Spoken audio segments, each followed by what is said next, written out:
All right, we are up. We are running. We are going to be inviting someone on air. I don't know if they're going to show up, but that is why we are doing StreamYard today instead of the usual intros and outros we get through Streamlab. We're going to talk about the Cameron Bertuzzi thing that's going on, and we're going to talk about Sola Scriptura if we can.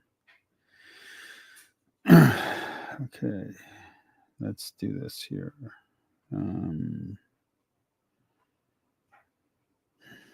Let's do the invites. Yes, here.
Just putting out the invitation. Sorry, I don't have the usual music up, but I can't get that music to play on here for some reason.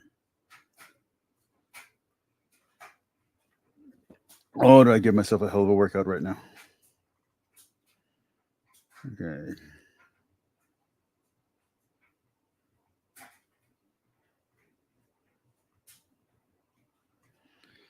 All right. And one more.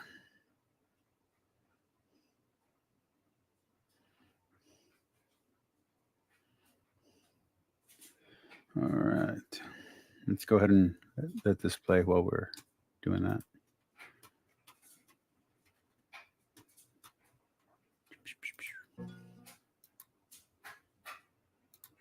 Hello, and welcome to the Just and Sinner podcast. I am your host, Dr. Jordan Cooper. Thank you so much for joining me once again on the program today. And I just want to give you a reminder that we are donor supported as an organization at Just and Sinner. We do a lot more than this YouTube channel and this podcast.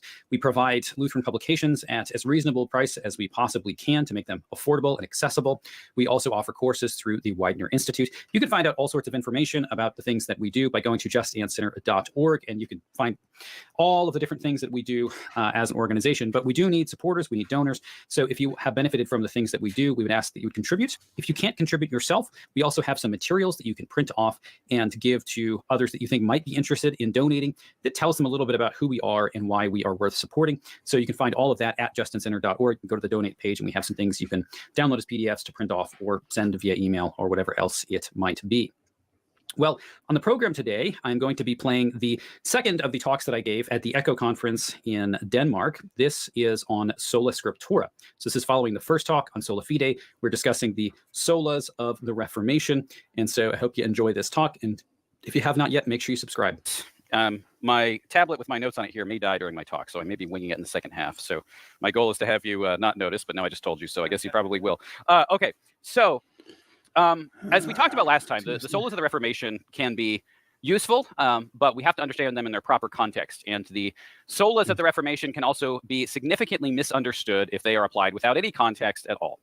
And while certainly we could say the same, that is true about Sola Fide, as we talked about yesterday, that's probably true about nothing as much as it is with Sola Scriptura.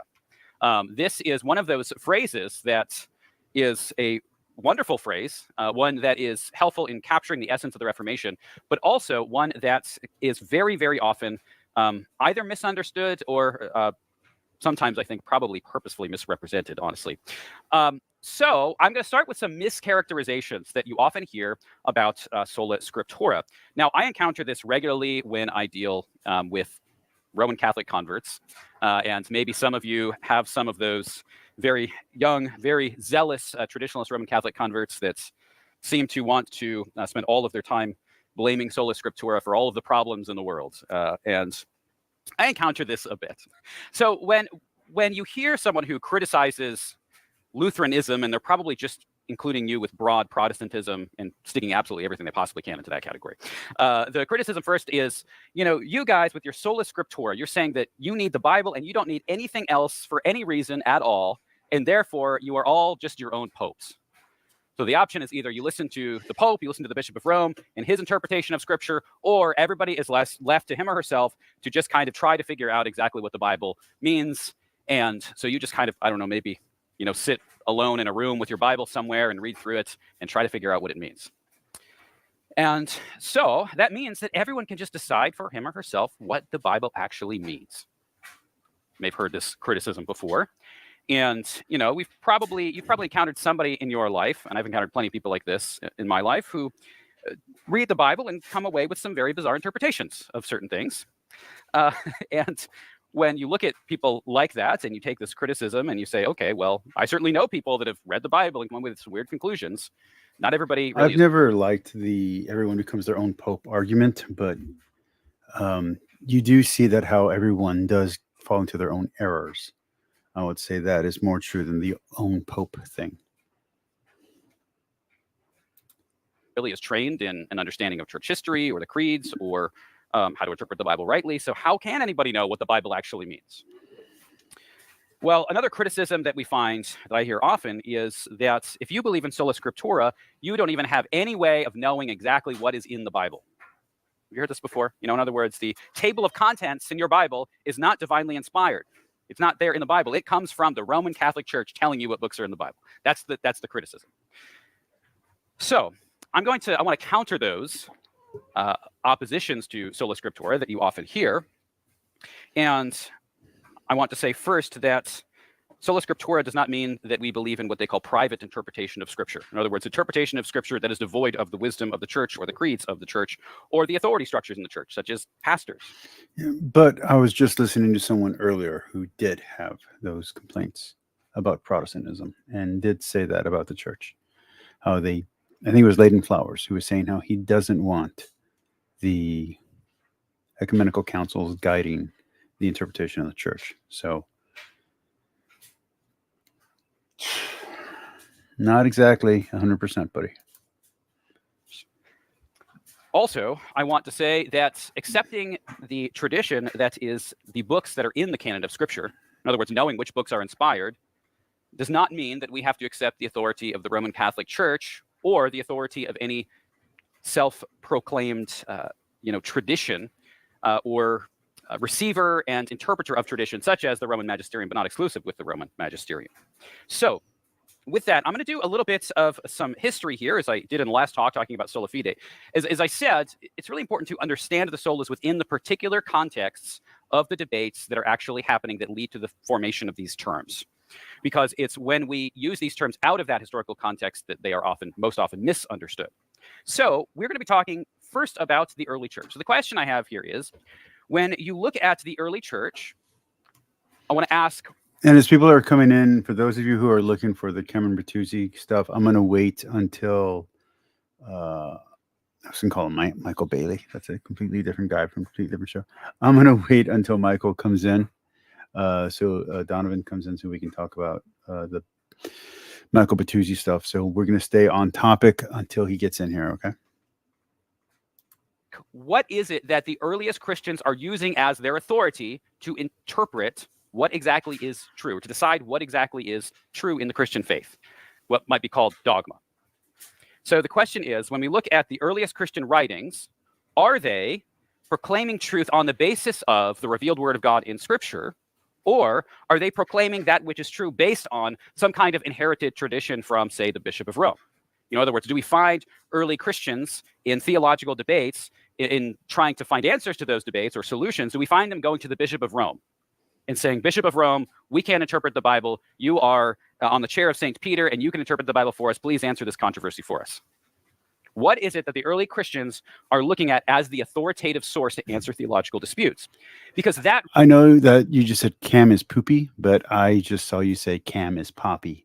And I would totally love it if Poppy and Cameron Bertuzzi are the same person. That would be awesome. Really is the question that we are asking with sola scriptura. We are asking the question, what is it that the church goes to ultimately and finally to settle its theological disputes? Do we go to the revealed word of God in Scripture? Or do we go to both the revealed word of God as well as some kind of authoritative church tradition? And when you're taking that second approach, which is the Roman Catholic approach, I would also say that I think often within that approach, what really ends up happening is that you're not really looking at the scriptural answer at all, but what you're looking at is the answer in tradition. Because after all, we need tradition to interpret scripture in that perspective. So ultimately, the final say is really whatever the church said. And that determines how it is that we interpret the text of scripture. So what do the early Christians do? Well, controversies are present within the church, theological controversies, since its inception. We have theological controversies in the New Testament. There are quite a few of them. And again, we are waiting for Micheal Beverly to come on. I don't know if he is going to show up. He did try to send me some emails and some outreach earlier, but unfortunately, my business email for some reason was inactive or down, and I had to reset it. So I sent him an email through my regular email. I don't know if he got it. The Apostle Paul in particular deals with many of those. In the book of Colossians, he deals with... BS, if you would be comfortable doing me a favor, just in case Micheal does not show up, if you'd like to come into the room, we can go ahead and watch one of... Either we can watch Michael's video, or we could watch something from the Cold Case Detective himself.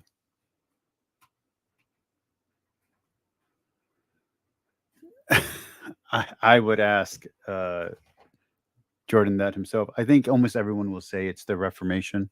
I'm pretty sure he can push the early church back to maybe 100 years before the Reformation. But yeah, pretty much the Reformation is what killed it. I'm sure that there's some kind of divide in Protestant theology where the medieval church is not part of the early church just because of how different it is, but there's no easy progression. These are all ideas that are put after the fact onto Christian history. A group that is often known as kind of proto-Gnostics, this early Christian group that prizes some kind of secret wisdom, talks about offering some kind of adoration to angels, and there are all sorts of other things that are going on here. We have a group that is known as the Judaizers, which is a group that shows up in the book of Galatians. And the Judaizers start teaching that there is a necessity for all Christians to be circumcised. Well, he's calling them the Judaizers, but this is really just the Ebionites that he's talking about. As well as to partake of Jewish food laws. Well, after the time of the New Testament, controversies don't go away. They increase significantly after the deaths of the apostles. And one of those early groups that gains prominence, the one that gains the most prominence very early, is a group called the Gnostics. And the Gnostics are a group that... Wow, he's going all over the place here. This is supposed to be scripture alone. And it's been 10 minutes and he has yet to get to it. He's usually not this bad at this. It's not even a unified group. There are a bunch of different groups called Gnostics. Gnostic comes from the word gnosis, which means knowledge. And essentially, the Gnostics believe that we grow in the faith through the acquisition of kind of secret knowledge. And they have this whole schema of salvation, this way of understanding salvation, that salvation is really about knowing more and about kind of transcending the self or going beyond yourself to become something else. So they have this order of being. And in this understanding, you have God is like the highest or greatest of all beings. And then you have these different orders of angels, and some are greater than others. And then there's humans, not quite at the bottom. But the goal of salvation is basically to kind of climb up this ladder higher and higher, become a kind of higher type of being through this growth or acquisition of knowledge. Well, in light of that group and the widespread nature of those ideas, early Christians had to write writings that were going to counter those ideas and show that they were mistaken. The most famous of these in the early church is a book called Against Heresies by Saint Irenaeus. And if you don't know Saint Irenaeus, Irenaeus was a couple generations after the apostles. So Saint Irenaeus knew Polycarp. Polycarp was taught by the apostle John. So when you look at someone like Saint Irenaeus, he's a couple generations removed from the apostles. And if you're looking at somebody who would really be able to give you kind of an authoritative apostolic tradition, right? Tradition directly from the apostles, Irenaeus would be a great person to go to because Irenaeus actually could say that he had an inherited tradition.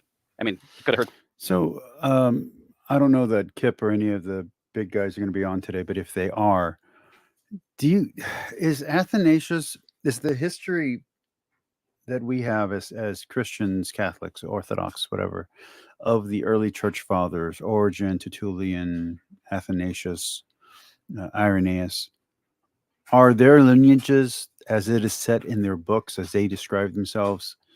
Is that actually correct? Is there a is there a consensus that they are actually who they claim to be, or is their lineage in question? I'm not expecting you guys to be in the room, or if you are, you're incognito. I get it, but if you do hear this, I would like to know if those lineages are confirmed, or if they're verified, or if they're made up. Could have heard stories from his own teacher about what the apostles said, and he has some, at least one interesting one about the apostle John encountering one of the early heretics named Marcion in the church. So what Irenaeus does in his debates with the Gnostics is that he does speak about apostolic tradition. And he does counter the Gnostic traditions. And the Gnostics, by the way, claimed that the teachings that they had were actually secret teachings of Jesus himself. But they weren't in the Gospels. They showed up other places. And they were passed on kind of secretly. So then you have someone like Irenaeus who knows the teaching of the apostles, and you have the Gnostics who claim to be teaching what the apostles are teaching. And when you look at somebody like that, you could say, okay, when someone's talking about authoritative tradition and they actually are a couple generations removed from the apostles, you can make probably a pretty good case. I think probably more so than someone within, say, the Roman tradition today.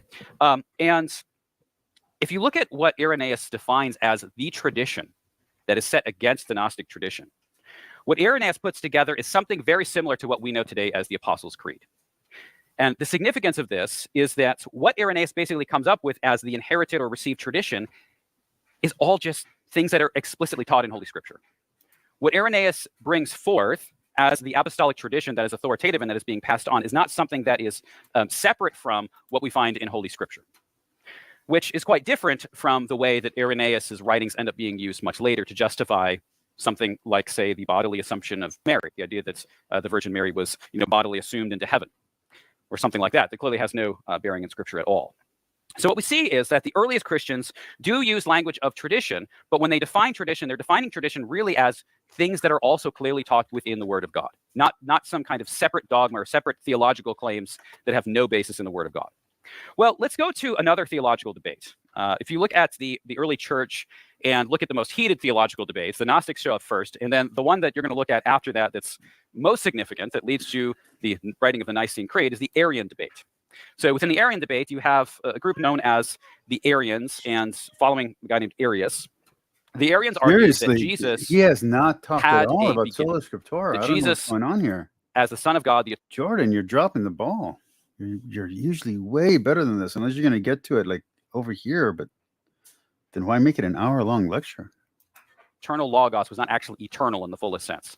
So the second person of the Trinity, according to the Arians, was the first. Okay, in 5 minutes, I'm going to switch the topic over to the Cameron Bertuzzi stuff. I am going to put out one more link for people who want to get in on this. And once we start doing the Cameron Bertuzzi stuff, it's pretty much going to be that until the end, more than likely. Again, BS, you're more than welcome to come in if you want to rile up the room. I greatly appreciate it. First and greatest creation of the Father, but was a creation nonetheless. Now, against this, Athanasius is the most significant figure here, though he's not even the first to fight against the Arians. But Athanasius writes a number of treatises against the Arians, arguing that no, the second person of the Trinity, the Son, the Logos, is eternal with the Father and with the Holy Spirit. And we have another debate about the Holy Spirit that comes after this. This debate rages for centuries, really. When you tend to think about this, or you kind of first learn about this in a kind of a basic church history overview, you may get the idea that, well, you had this debate between Athanasius and Arius, and then you had the Council of Nicaea, 325. Hello. Nicaea. How you doing, Michael? Very good. Thank you for inviting me on. Appreciate the invite. I was just about to promote the thing, so if you want, I'm going to let this play for a few more minutes, and then we can get into it. No worries. Go ahead. Nicaea made a decision in favor of Athanasius. That's where we get the Nicene Creed. The Arians are condemned, and end of controversy. It's not how it works at all. There are actually, after the Council of Nicaea, a number of counter councils that meet to overthrow the decisions of Nicaea. And you've got raging debates for centuries between the Arians and then the Nicene Christians. And actually, throughout much of Europe, Christianity is going to be dominated in certain places by the Arians. So there are a couple things that I think we can draw from this debate in terms of how we're how we're dealing with this question of sola scriptura and the question of authority. The first of these is this. If you look at the debates between, say, Athanasius and Arius, or different Nicenes and different Arians, and you ask the question, what is it that those figures are using as their primary source of argument to defend their points? So how you doing, man? And I think that a read of Doing very well. Athanasius makes it very Have clear you that there ever heard? Do you ever listen to Jordan B. Cooper? No, I cannot say that I have. Oh, there's a whole world of I'm going to call them more credible. I'm pretty sure you wouldn't. There's a whole world of more credible Christian apologists for you to dive into and just take a look at. Yeah, no, that would be great if you want to shoot me over some names in an email or some links. I guess I'll have to say I'm guilty of what's behind that comment, and that I listen to a lot of real kind of crazy, flaky, or off the edge apologists, partially because they tend to be the popular ones. So, but part of this YouTube thing is, where are people at? And if people are listening to the Mike Wingers and Alan Parrs and Frank Turek's, then that's kind of where the sort of the anti-apologetic action is, so to speak. My channel was more popular at one point, and I was going after all the more and by going after, I mean I'm also a Christian, so Yeah. but I was going after the more popular guys, and of course that draws in the audience. Now I'm kind of more into the more academically inclined, so that nobody cares. Nobody wants to hear people who are like making sense. They want to hear the crazy people say something stupid. Yeah, that tends to be the popular. Look what's popular in the world: TikTok videos and and network television. So That's my just audience, the world. That's just the Go ahead. world we live in, unfortunately. So my audience is tripartite. It's right now currently mostly atheists who listen at about 10:30 in the morning. I have a large Muslim following, and I also have a large LGBTQ following. Those are the three audiences that watch my channel.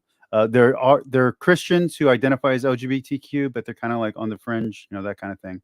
Mm-hmm. So that's who my audience is. I'm a Catholic, in good standing. I even check with my bishop sometimes to make sure that what I'm saying is not the wrong thing.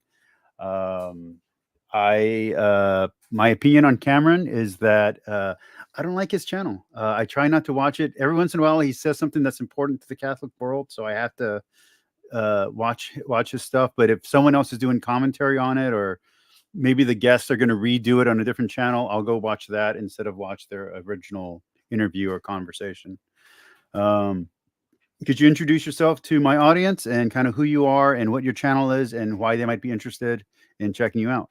Yeah, absolutely. Thank you very much. My name is Micheal Beverly. I am an ex-evangelical. I deconstructed around 2012, so a dozen years or so ago. When I left the church and I left faith, I identified as an atheist. Pretty much, I never really considered other faiths or other ideas. I just kind of went straight into, if what I've been believing is not true, I'm not going to doubt. I never doubted the sincerity of the people that I trusted and believed. So I kind of said to myself, if this isn't true, how would I ever know if the next person I trusted was worthy of my trust? Because I really, really trusted the people that I did trust. If you don't mind me asking, go ahead. why, what initially led you to deconstruction? Because I deconstructed back in my teenage years, and then I reconstructed my faith from there. And it's kind of a long journey, but everybody on my channel already knows my story. Without getting into a 3-hour conversation, I went through a very public and nasty divorce, and I was in my mom was a pastor. I was well known, so it was one of those kind of things that was very like upfront in the community, and I was surprised at how people ended up treating me. And I pushed back, and I had some fights with some pastors, and their behavior got me questioning, wait a minute, what's happening here is not biblical. This isn't loving. This isn't merciful. This isn't anything that you guys have been teaching me. In fact, it just seems like it's a business. And What then would the rapid response be if somebody offered a Sorry about that. oh, no worries. Uh, So one of my like home group friends, not like a super close friend, but somebody I'd known for a few years said, you have to realize, Michael, it's a business.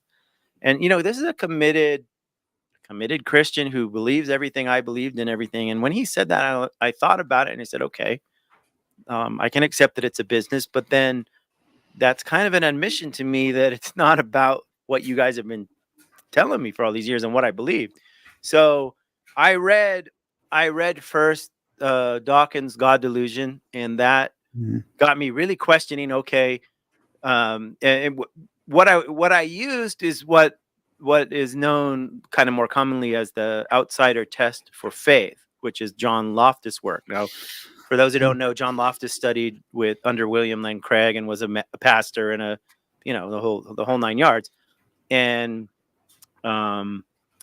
he basically lays out, look, it's just kind of the same thing that Dawkins said, is like religion is very geographically and culturally dependent. And why is that? Why do people in Indonesia and Saudi Arabia tend to be Muslims, and why do Americans tend to be Christians, and Mexicans tend to be Catholic, and so forth and so on. And so that argument was very strong to me. But interestingly enough, what pushed me over the edge was an ex-Catholic writer named William Lobdell, who was the religion reporter for the Los Angeles Times. And he lived in Orange County, which is where I'm from during this period, Orange County, California. So I kind of identified with a lot of his story because he had been in the big line mega Protestant churches, and him and his wife decided that Catholicism was more traditional and more believable, and they liked the sacraments and all that. So they became Catholic, but he's assigned to these Catholic scandals as a writer. And when he had the inside scoop on stuff that was happening in these priest molestation cases, and it just freaked him out. And at the end, him and his wife just deconstructed completely and said, "That's it, I'm an atheist." And his book subtitled how I became an atheist, losing my religion, I think it's called, and how I found surprising peace as an atheist. So that was the second book that I read, and that was one actually that was sort of the straw that broke the camel's back, because I identified with what he had to say, and it touched me, and I said, okay, I'm going to try this out. Let me ask you a question real quick before we get Sure. into the topic at hand. Do you think there's a difference? And I'm working on this thesis. I have an idea here. Sure. So I'm not just asking. But do you think there's a difference between losing faith and deconstructing? Well, I mean, it would depend on the individual. So deconstructing can be a very intellectual process that people take years to do. So I talk or listen to people that went through that. Whereas when you have a crisis, and there's other people that go through this too. I mean, it wasn't like an easy thing. I was suicidal for a while. I was very depressed. I lost a lot of friends. I was in crisis. I was going through divorce. So yes, in my sense, I did lose faith, and it wasn't purely an intellectual process of, oh, I'm going to go read all these classics, or I'm going to read a bunch of anti-apologetic stuff. In fact, I didn't even know who guys like Richard Dawkins were until after I'd already become an atheist. After I was an atheist, then I had to, well, for one, all my Christian friends ghosted me. Like, I lost every single friend. So I actually Googled, how do atheists make friends? Now, keep in mind, I'm in Orange County, which is very conservative. I mean, it's not quite like the Bible Belt, but I'm it's in South Texas, so. Okay, so yeah, I mean, it's not the same as South Texas, but it's very, it's very conservative. It's very Republican. It's very Christian. Mega churches are big. This is where Rick Warren's Saddleback is, etc. And the Catholic Church there is also very big. There was when the Crystal Cathedral went bankrupt, the Catholic Church bought that building. And they obviously have a strong presence in the sort of the Mormons. I mean, Orange County is a pretty big area and pretty wealthy. So I didn't know what to do. And in the process of Googling this idea, it led me to meetup.com, where I found some skeptic atheist type groups. And I started going with them to lectures at Cal Poly Pomona, where I heard Michael Shermer, Dawkins, Lawrence Krauss, etc. speak. And then I started watching some of these YouTube videos and et cetera, et cetera. But the crux of it for me was more of, quote, losing faith and then questioning, is my loss of faith grounded in reality? Like, am I being logical and fair? Or is it just, am I just pissed off at God? And for a while I was just pissed off at God. I was mad. Like, where are you? But after a while I realized, no, I'm being mad at something that I don't believe is there anymore. That makes me an atheist, and I'm fine. And the next thing I had to go do was read books on evolution, because I said, if I'm an atheist, I can't really believe in creationism. So I read some more Dawkins, and I read Jerry Coyne's book, and I'm like, so it was kind of funny. I actually, quote, believed in evolution after I had already deconstructed. But real quick, you have a fan in the chat, Thomas Riddage. He wants to say that he's a fan. So hey, you know what? I had the tab set on private chat, and I wasn't even seeing the comments. Hey everybody. Hey, I have a few fans in there. Hey guys, nice to see you. I'm glad you found this. So if you don't mind me asking, let's start getting into Cameron, and then we'll get into the cold case guy, and then I'll ask the questions I wanted to ask. And absolutely, sure. Feel free to clip this and use this for your channel, whatever you need. Okay? Appreciate that. Thank you. So with Cameron, so real short, the way that I came and left Christianity, I left Christianity at 13. I came back at 33. So I was completely mature when I came back in. There wasn't any I wasn't thinking there were giants anymore, put it that way. Sure. So when Cameron came into Catholicism, I was bothered by his business mindset, that it was more about business and profit than it was about the faith, that he was trying to convert his Protestant ministry into a Catholic ministry, which just the structure of Catholicism doesn't work that way. You can become an apostolate, which is what he's becoming now, but to be an individual Catholic talking about Catholic things, you have no authority. Your opinion means nothing. So him trying to do that was just honestly a weird thing.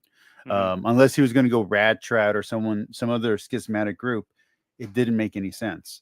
And he's financially having trouble now because of that. But he's brought a lot of Protestant issues into Catholic YouTube, which is something I don't appreciate, because we are, as a group, even though we're not required to, as a group, we generally accept evolution, we generally accept psychology, we generally accept medicine and science. So as a group, it's kind of, I don't want to say embarrassing, but it's kind of a step backwards to have Protestant issues entering the Catholic world. We have our, like you mentioned earlier, we have our own super big problems that are way bigger than whether or not, it's a literal 6-day creation. You know what I mean? We're well beyond that. We've had that conversation back in the 100s and 200s, AD. So we've moved on. But he's still there, and so that's kind of my take on Cameron. On the cold case detective guy, briefly, I'll do this real quick.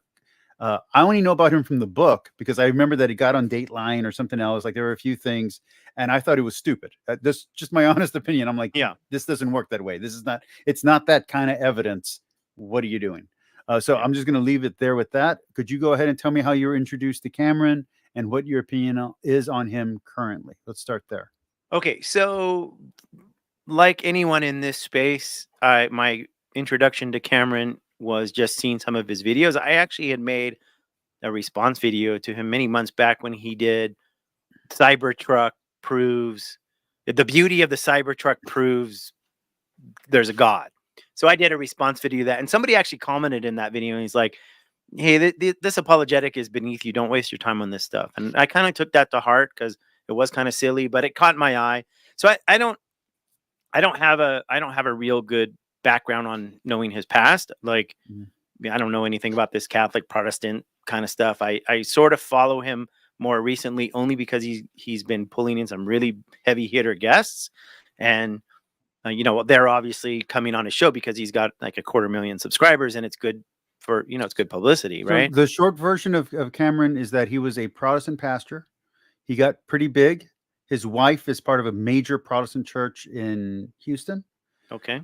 He then started doing, I think as a joke or as a gimmick or as a grift to get people in, a Bayesian analysis to decide whether or not he would be Christian or Catholic or Protestant or Catholic. But at some point he actually converted and he messed himself up. Like in his head, he messed himself up. He got real depressed. He had like a real like breakdown. And then the ex-Catholic Answers guys swooped in and like saved him. And he converted immediately. Once the Catholic Answers guys got involved, he converted immediately and then he made his stuff public. But again, the way that he's gone about it is very profit based, not really faith based. Do you mind telling me how long ago this was? Like, what's the time frame? Oh shoot, I don't know. I'm gonna say 2 years ago, 3 years ago. It was either right before or during the pandemic. Okay, so I only started messing with YouTube, and I did it for cathartic reasons. Like a year or so ago, I did some videos on my old church and that deconstruction stuff, and those are just me ranting and raving. I left them on even though they're embarrassing because, like they're embarrassingly bad, but they're still like they're authentic from the heart, and I don't care if people watch them. Most people are going to ignore them. But it wasn't until this November, just whatever 6 or 7 months ago, that I decided to get serious, and that was actually motivated by a show, Brandon Mindshift, which has done something with Trent Horn. So maybe he might have crossed your path. I'm one of the first guys to respond to Mindshift, and he did not enjoy me at all in any kind of way. He was immediately pissed off at the stuff I was saying.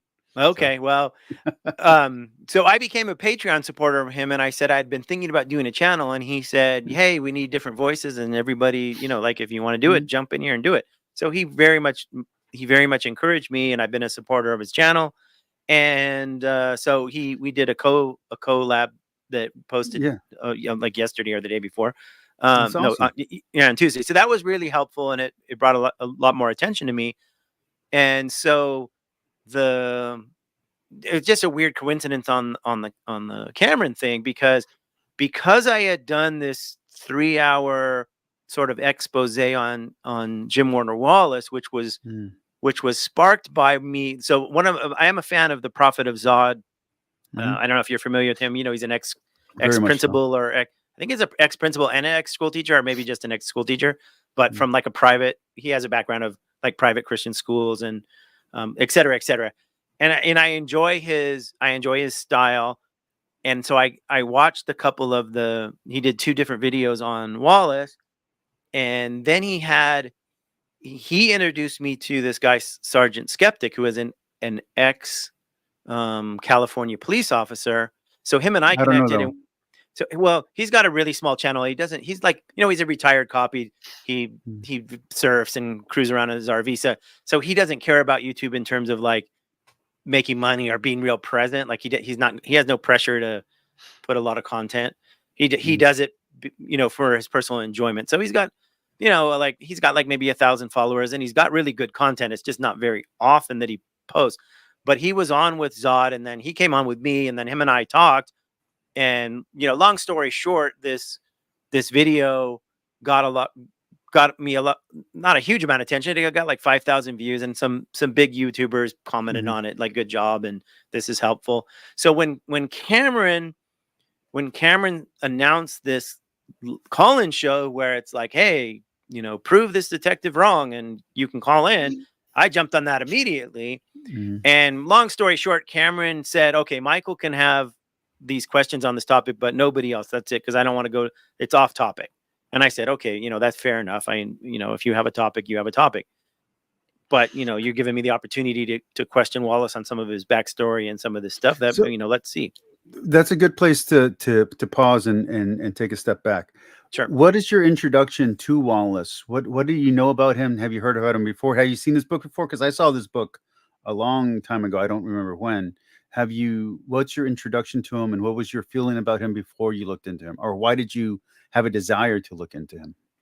No, I was not aware of his book. So his book was published in 2013 and I had deconstructed in 2012. So when he became on the scene, I was already an atheist and I wasn't on YouTube, looking at Christian channels at that time. I just didn't care. So his name did not cross my radar till recently. Okay. When I started getting serious about being on YouTube myself in November, of course, YouTube now knows what I'm watching and continually, their algorithm sends me tons of stuff that's related. It's actually it's pretty good at following your taste. So I don't mind it so much, but this is how I know Trent Horn, and this is how I know Michael Jones of IP, and et cetera, right? And so anybody that's a big, like Mike Winger, anybody that's a big channel is going to come across my thing. And I watch those that are interesting to me, and I respond to the ones that I find that I connect with for whatever reason to respond to. But it wasn't Wallace's videos that got me to respond. It was looking into it from the launchpad of the Prophet of Zod videos, because I found it very fascinating for a number of reasons. One, I'm from Orange County, my adult life at least. I used to drive on my way to work. I used to drive by Saddleback all the time. So I know that environment. I know that type of Christianity. And when the Zod video questioned his backstory, that got me interested. So I went back and listened to some of the stuff. And the first thing that I got curious about was this forensic statement analysis, that FSA, and what it was. So I emailed some professors. I looked into it a little bit, and I'm like, hey, this is kind of weird. And that sort of opened these floodgates of hearing things, because as I was listening to his old, especially his old stuff from 8 to 10 years ago, when he was first on a book tour, he was a little bit less careful with how he framed things. So after maybe 2014 or 15, he never mentions Rick Warren ever again. So in the beginning, he would say, hey, when I first went into this church where the pastor told me how great Jesus was, oh, it was Rick Warren. Then later that script changed to, well, this pastor. And so that I started, when people do that, it sends an alarm bell, right? Like, in my mind, like, why is his story changing? And that got me more curious about it. But let me, because that's where my questions kind of came in on your channel. That's how we kind of started talking. So why can't this be the situation A? Let's just, as we go into this conversation, I'll ask you a few questions along the way. Yeah, no situation worries. A, why couldn't it just be Rick Warren got in trouble, so the publisher told the writer, hey, we're kind of amping up who your character is. We're tweaking your history. We need you to get this guy out of your backstory. This is common. Oh, that's very likely. That's very likely what happened. Yes, but the thing is, when your story gets tweaked and changed often, and when and I agree with you, the publisher had a lot to say about marketing this as the cold case detective, and that's really the crux of it. Is he a cold case detective when he converts to Christianity? Because this is so my analogy here, and I look, I 100% understand where your questions are coming from, and why do you even care? I understand that. Well, let me ask you about the cold case thing, though, because that's another thing, because that's a fiction. I mean, now it's a real thing, but it was a fictional thing based on a fictional TV show, and then it got put into the common parlance, and then you have this real position that now gets titled this thing. It may or may not have existed beforehand. According to him, it did. According to Cameron, it's real, but who cares what Cameron's saying at this point? Why couldn't it be like, and I've been thinking about this because I was like in ROTC as a kid. If I was saying I was shooting, rifles with the Marines, I'm not lying. It's just not the truth. You know what I mean? Like, it's like I was in ROTC. It wasn't the actual military. Why couldn't it be a thing like, hey, this is now called Code Case. It wasn't called that then. I'm not going to explain that to an audience that's buying into my bullshit. I'm just going to simply let them believe whatever story they're making up, and I'm going to sell my books. Why does it have to be not controversial? That's the wrong word, but why does it have to have either a shyster or negative connotation that shows his character as being corrupt or evil? I mean, we all have jobs, that kind of thing. Sure. If if Wallace was actually working as a cold case detective back before he converted to Christianity, then I wouldn't have a problem if that in fact what he was doing. But But if the position no, cold case never mind detective that. didn't No, exist, yeah, never mind the title. I'll grant him that. okay. So to like, I understand your analogy perfectly. I was in the military during the period of the Gulf War. If you look at my military record, I'm a war veteran. I could say I'm a war veteran, but that would imply I was in war, and I was not. I was in Louisiana. I never went to war, never shot a gun in anger or at an enemy. I was Yeah, and always that's what safe, I was saying right? to you. It's like I was in ROTC. I was never a soldier, but Right. if I talk about things that I did, it'll sound like I'm saying I was. Exactly. So I have to if take I the was, little trophies down and do all that. yeah, Yeah. if I was going to give a backstory that I understand military life, I could do that, and I could do that realistically and honestly. I do understand at least that the military life I experienced. I understand what it's like to go to basic training. I went to Fort Knox. I was a 19 kilo, which is a tanker. They do their basic training and MOS training combined, so it's called AIT. It's 4 months. It was brutal. Blah blah blah. I could talk about it, and you would anyone that's been in the military that listened to me would know. Maybe I know stuff has changed since this is back in early 90s, but they would know that I actually was in fact, I once wrote a military sci-fi, and one of the common comments in the reviews was, this guy obviously knows the military. Like, I know what it's like to go through basic training. So I get your point. When I was investigating and listening to his clips, I came to realize that the stuff that Zod wasn't. So Prophet Zod has a full-time job, and so for him to spend the time, it wasn't realistic.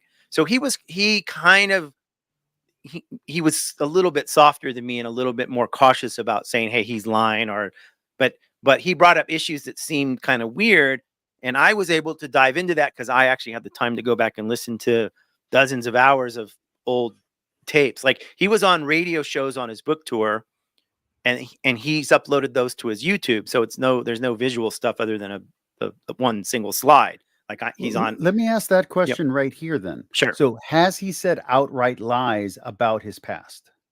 Oh yeah, absolutely. Okay. And worse, I think, is that he's allowed others to lie on his behalf. And Cameron even posted in that post, oh, well, Jim says in that social context, it's not appropriate to correct people. And now this has been going on for 12 years. So my immediate response to that is, Cameron, you're nuts. If it happened in 2013 and 14, I totally get it. People there's a showrunner that gives some notes. The radio host says, oh, you were a homicide detective and you became a Christian. That's really amazing. Once that happened a couple times in 2013 or 14, then ethically, Wallace should have told his people, or himself if he was still working by himself back then, hey, listen, when you give the show notes to these people and introduce me, make sure they are telling the truth. So the homicide detective is 100% an outright lie. There's no way around that. In fact, he's even admitted that. He said, I didn't become a homicide detective till about a year or some years after I converted. So he's admitted that, and yet he still lets people. I mean, the most recent one that I know of was Kurt Cameron. So Kurt Cameron's show is very well produced. It's like a network, it's like a network TV show. Like, it's on the, he has notes. Cameron is asking him questions from note cards. This is done by. These didn't fall from magic from the sky. Like, somebody wrote those down for Kurt to ask him. And one of the things is, so you became a Christian as a homicide detective using your skills as a homicide detective, which is very similar to what Alan Parr did. And that's also a reasonably recent thing. So the excuse that, oh, I can't control that, or I'm not responsible for that, is complete, utter BS. And it's only the kind of thing somebody with no ethics and no thing. Like, if like, say I come on your show in a year from now and you say, oh, hey, this is Michael. He's an ex-Green Beret who fought in Iraq. The first thing I would say is, no, that's not true. I told you I went through basic training. I didn't fight in Iraq, right? So I would correct that immediately, because I don't want somebody saying something about me that's not true. I would be embarrassed.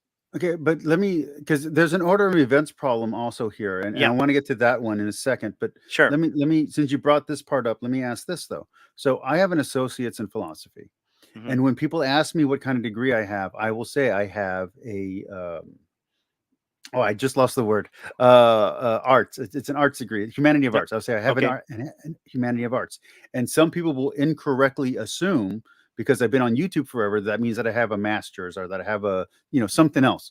Sure. And it's only when I started interacting with a larger audience again that I had to start saying like, "Hey, it's an associate's. Like I'm letting you know Yeah. right now, it's an associate's. It's not a bachelor's. It's not anything else. That's where I dropped out of school because my audience was growing again, and I was like, I can't let this assumption go. He's under no moral or ethical commitment to let people understand the dynamics of the police force at that time, the dynamics of his position, the dynamics of any of that. So if he's not an academic, I mean, he could even be playing a character. Just to be very blunt, there's a lot of writers here who this is not their real names, that's not their real careers.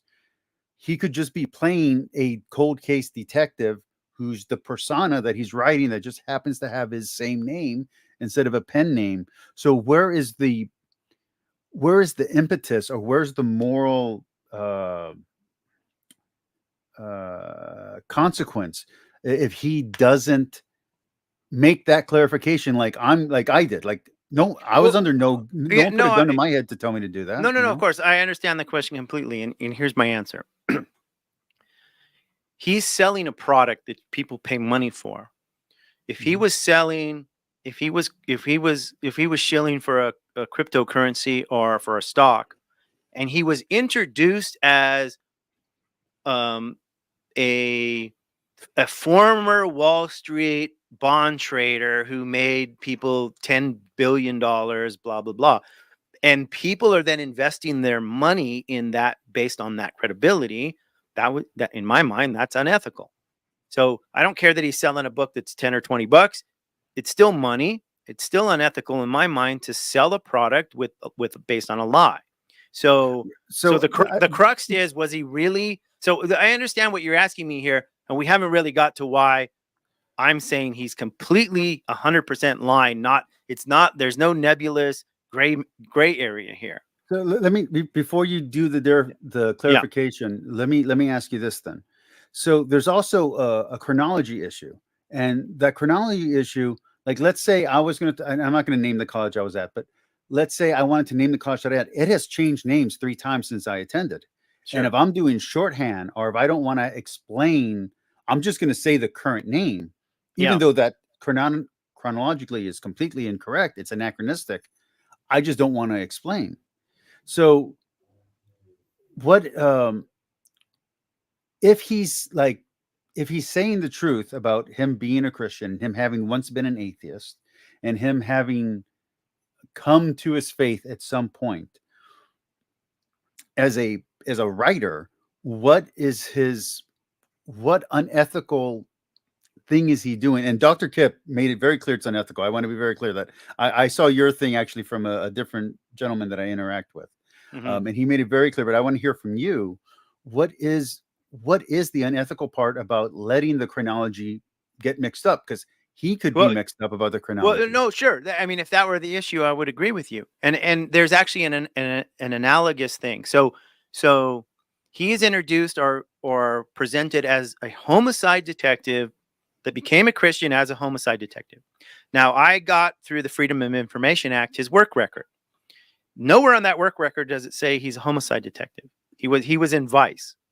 So if he really was a homicide detective, meaning he worked murders like we know on TV, and I was pedantically saying, "Oh, his actual hire record says he was in the Vice squad in personal crimes or crimes against persons," which that's what it says, crimes against persons.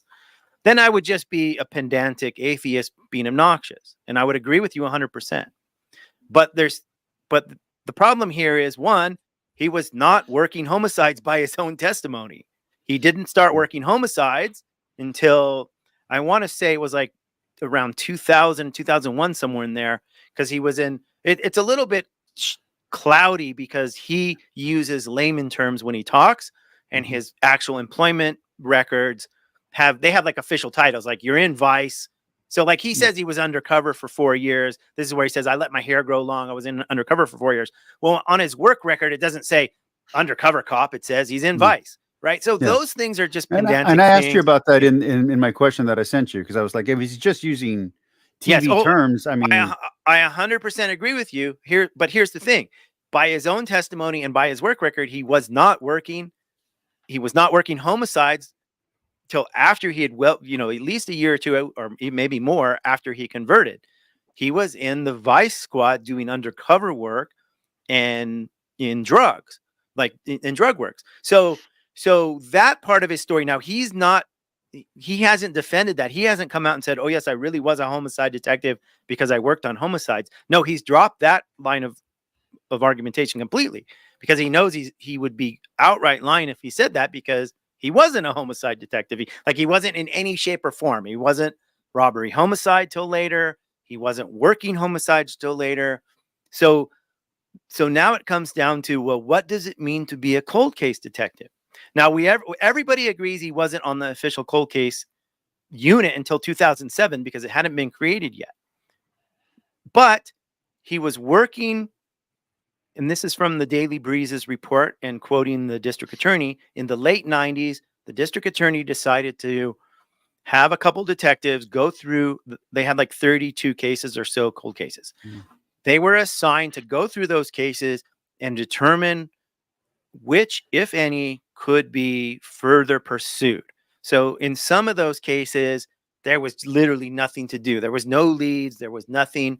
Maybe turn in. Well, the Terry Lynn Hollis case is one of those cases in which there was a closure to it in 2015 or 16 or even 17, because the DNA swab got turned in 2000 from that case.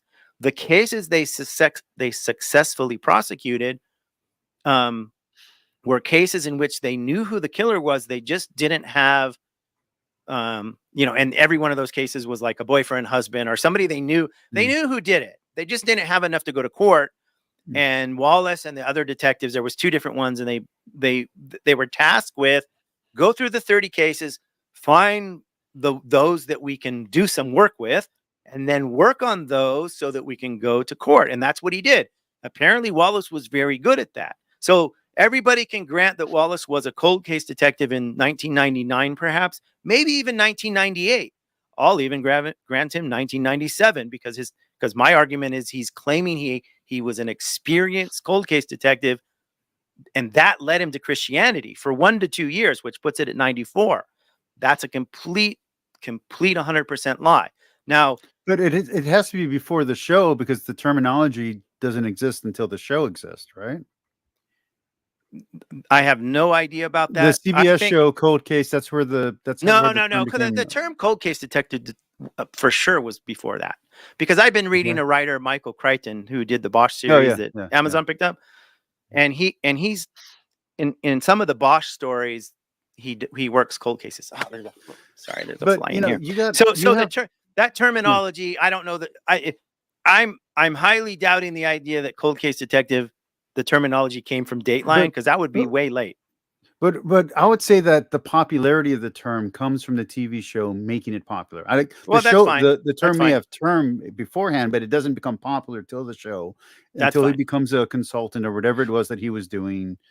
He starts getting promoted through everything. Yes. But I can see, and I was going to play devil's advocate, but you kind of covered what I was gonna ask, actually. But I could play devil's advocate and say, yeah, okay, so I'm going to jump ahead a little bit so that way you can jump ahead in your story. I've been obsessed about this thing that happened to my dad, where he was dishonored or just couldn't get something done. And I've been obsessed with this. So I've been in my heart, and I'm being really generous here. In my heart, I've been a cold case detective my whole life. I've been trying to solve this case that's been bothering me about my dad forever. And this is my take on it. This is what pulled me into it. Couldn't he make that argument? I mean, again, I'm being way too generous just to even make this. devil's advocate case, but couldn't he say that? Well, I mean, if he did, that would be ludicrous, because the claim isn't that he was trying to. I need a fly swatter. I don't know how a fly got in my office, but maybe it's a demon. The argument is that he used the skill set from his experience as a cold case detective to investigate the claims of Christianity, and thus Christianity can be solidly believed. So that's the marketing position of his book. This is the unique selling point. Cold case detective. He uses his skills as a homicide detective to become a Christian. That's the unique selling position. So my argument is this is used to defraud people, because if he was selling stocks or cryptocurrency based on lies, we would all recognize this is fraudulent. So I'm not saying it's at that level. I'm not accusing him of an actual crime. I'm not saying it's a misdemeanor or a felony or a criminal act, but from a Christian perspective, there's an ethical issue. Never mind the appearance of evil. In my mind, it's 100% evil. So to go back to what you're saying, could Wallace have legitimately, and this is his story, he was legitimately working as a cold case detective, even though he didn't have the title, because he was investigating this case that was his dad's case. That's the story. And that's what he keeps repeating. And this is what he doubled down on when the Zod videos came out. So he went on like with Kokol and Turek and Sean McDowell. And this was helpful to me because now he's put all this other stuff on the record. So here's his story. He is in undercover. He's in the Vice Squad working undercover. He's in the office.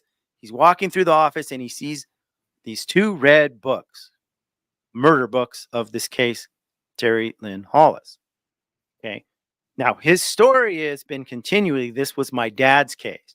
Now Cameron in his post implied that his dad wasn't in the interviews of the prime suspect. So that tells me that part of the story is also somewhat BS. Like, I think when he says this was my dad's case, what he meant, my dad was a cop on the police force when that happened. Not that his dad was. Let's cover the Cameron stuff later. Let's stick on this here. So his dad, so it's his dad's case. And he actually said this on Dateline as well. This is my dad's case. So he has an emotion. And he says on the Dateline show, my dad was affected by this because, one, it was a horrific murder in a nice, safe suburban neighborhood. And my dad had children that were the same age as the victim. Me. That's what he says on Dateline. And he was like within a year of age of Terry Lynn Hollis. And it changed. And this is what he testifies. It changed the way that the neighborhood operated because she was snatched like near her house or, like riding her bike close to home. And, this is the early 70s. So this was very traumatic and it was a big deal. So Wallace picks up the murder books and he does what he's called this forensic statement analysis on the first and the only suspect that they questioned, as far as I know, Ronald Paul Cusack. So now the Daily Breeze reports this was an intense interrogation, right? So this is hardcore. And the guy later admits that he had molested a child. So he was already a suspect guy. He was not sympathetic in any sense, right? So I understand why the cops zeroed in on this, but the problem is that the police fed him information that only the killer would know, which Wallace, assuming Wallace is telling the truth. Now, a lot of what I report is coming from Wallace, which is obviously, I have to use like the criterion of embarrassment. Like, would he say something if it's really that outlandish, or if he's lying for his favor, I can kind of get that. But when he's lying if he lies about a mundane thing, it's harder to catch. So I'm taking him at his word on this, that the police messed up. They fed the guy. So what he tells Sean McDowell is, he says, that's not the way to do it. They made a mess of this case. You're not supposed to give the suspect information that only the killer would know, because that messes up the interview. What they should have done, and I'm quoting him pretty close, what Wallace says is what they should have done is not give him any information and have him write down or speak what what he did. That way you'll know right away if he's really the real killer, because there's no way you could coincidentally just guess. Like, so the body was dumped like 50 to 70 miles up the coast, and it was found by fishermen in the ocean. So there's no way that this suspect knows all these details coincidentally. And that's how they convinced the district attorney to take this to court. And then what happens is there's evidence, most likely semen evidence from the real killer, and that's used to blood type. Now, keep in mind, they don't have DNA back then, so they blood type, and their suspect doesn't match the blood type, so he's excluded. So now Wallace, assuming the dad's involved or whatever, or the cops involved back then, their case is dead. The DA has to drop the case. They don't proceed in court. Why? Well, there's exculpatory evidence. The DNA or the blood evidence is a different blood type. So Ronald Paul Cusack is cut loose from this case. So Wallace's story is that he's doing this analysis because he tells Sean McDowell, what if he's the real killer? Now they just determined he wasn't the real killer. Now he gets, it's weird because in different interviews he says different things. In some interviews he says, oh, well, they excluded him because of primitive blood evidence. And then in one interview, he says, oh, they excluded him for some reason. I'm not sure why. But the reality is that he was excluded because of the blood evidence. And yet here Wallace is trying to analyze using this quasi pseudoscience analysis to determine whether he's the real killer. And he says to Sean McDowell, wouldn't it be great if I could just like this prove he was the killer? Like, wouldn't that be awesome? And I'm thinking, no, how is this awesome? If your analysis had shown that he was the real killer and you had gone to the DA would have laughed you out of the office because he's not the real killer. Because why? Well, the actual material evidence excluded him. So in other words, he was spinning his wheels. So his testimony is, I was a real cold case detective because I did this forensic statement analysis on the transcript.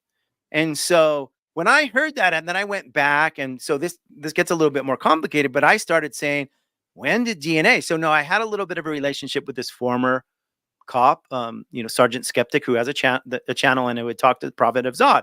So I ended up emailing him, and we talked back and forth a little bit, and I dug into a little bit. And what I included in my video, just to make the point here, is in 1996, in the community that Wallace was living in. So in approximately 94, around the time he became a Christian, Wallace moved his family to Orange County, down to Mission Viejo, right near Rick Warren's church. And so he was commuting to Torrance, which is like an hour and a half. And he's listening to Greg Kokel and blah, blah, blah. He's becoming a Christian and all this stuff. So in 96, there is a serial killer case that, sadly, one of the victims of the serial killer was the husband of the victim. And the wife was hit in the head. She had brain damage, and she testified against her husband. And they also didn't have DNA when this happened in, I want to say 78, 79. There was no DNA. His blood type matched the semen left by the rapist, the serial rapist murderer. So Kevin Green was falsely imprisoned, rotting in prison. He got 15 years to life. And a very smart Tustin detective goes, hey, wait a minute. We have these cases. Let's submit the DNA and find out what the deal is. And they proved right away Kevin Green's innocent. So he gets out of jail.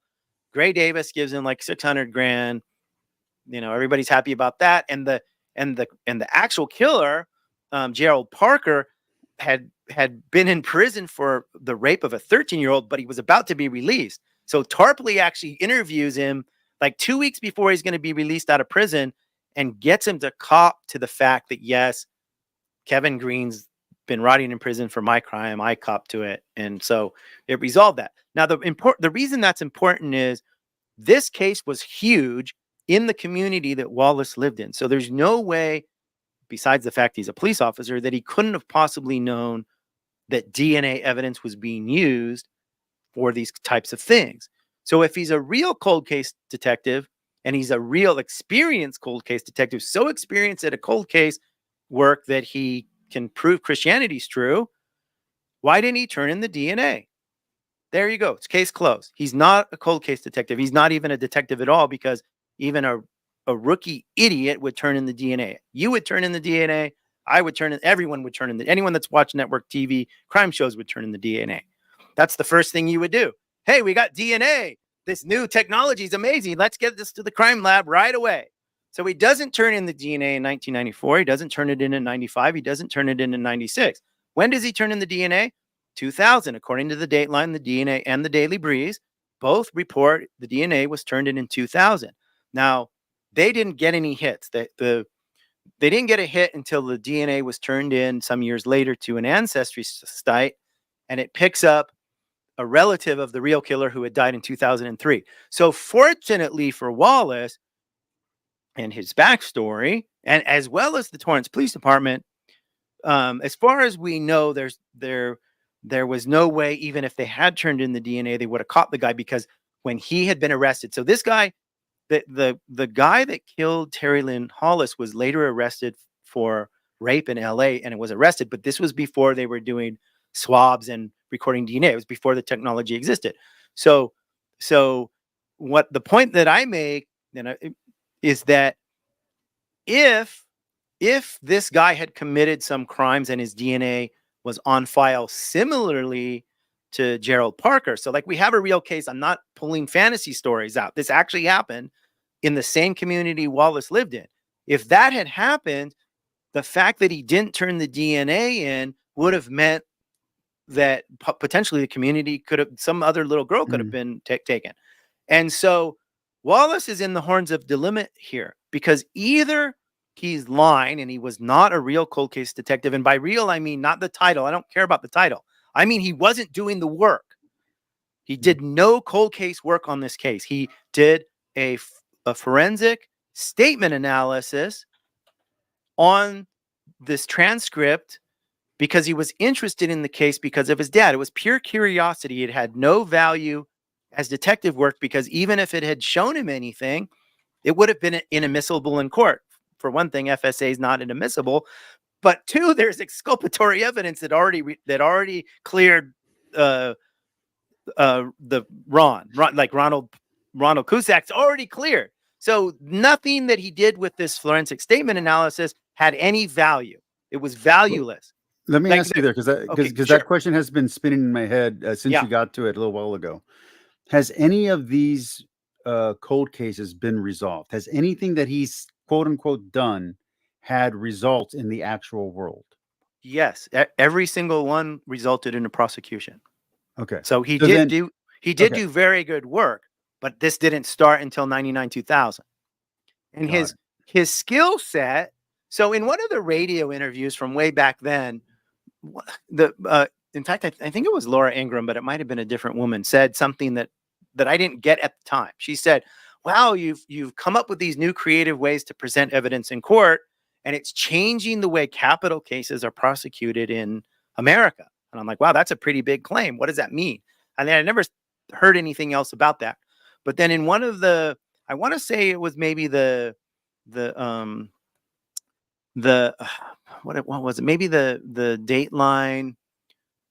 It may be Dateline or something else, where they say they give this little soliloquy about how Wallace worked in his day-to-day work, and he's sitting at a desk and he's going through evidence and he's collating things, he's organizing things, and he's using his architectural and art degree and his creative abilities to create presentation. In fact, Wallace even says this. He says, I used my ability, my artistic ability, like he does his own drawings in his books. He's an artist. He used that ability to create slides and presentations. So what Wallace testifies to is the following. Juries today, because of social media, keep in mind, this is 2007, 2008. The internet's becoming very popular. Everybody's on Facebook. Everybody knows what a meme is. And he says people's attention spans, etc. Stuff we all know about and is all true. Like people are being conditioned now to see quick slides, PowerPoints, and memes. So that was his skill set, and that's what he was used for. So back to answer your question. Yes, Wallace did good work in that. However, okay, go ahead. Let me stop you there and ask you the next question then. Sure.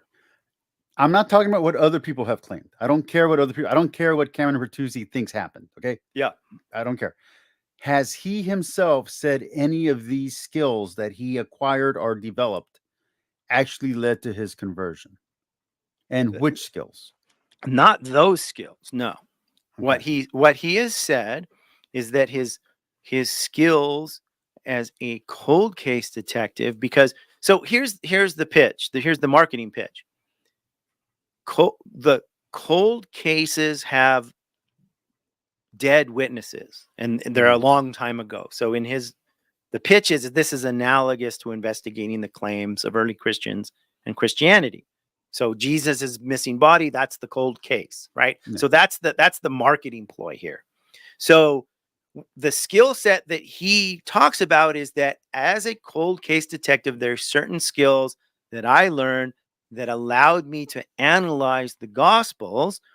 And one of those things that he keeps bringing up is eyewitness testimony. So in his book, which I picked up his book and bought it and read the book, he starts off in the very beginning saying, look, I read the Gospel of Mark, and within a month or 5 or 6 weeks, like in a very short time, I knew this was eyewitness testimony given by Peter to Mark by something that, one of the early church fathers of Papias, I believe. Mm-hmm. And so this is the foundation he starts at. Like, I became a Christian based on this evidence that I looked at through the lens, and I'm quoting Kirk Cameron and a bunch of other, through the lens of a homicide detective, right? Through the lens of.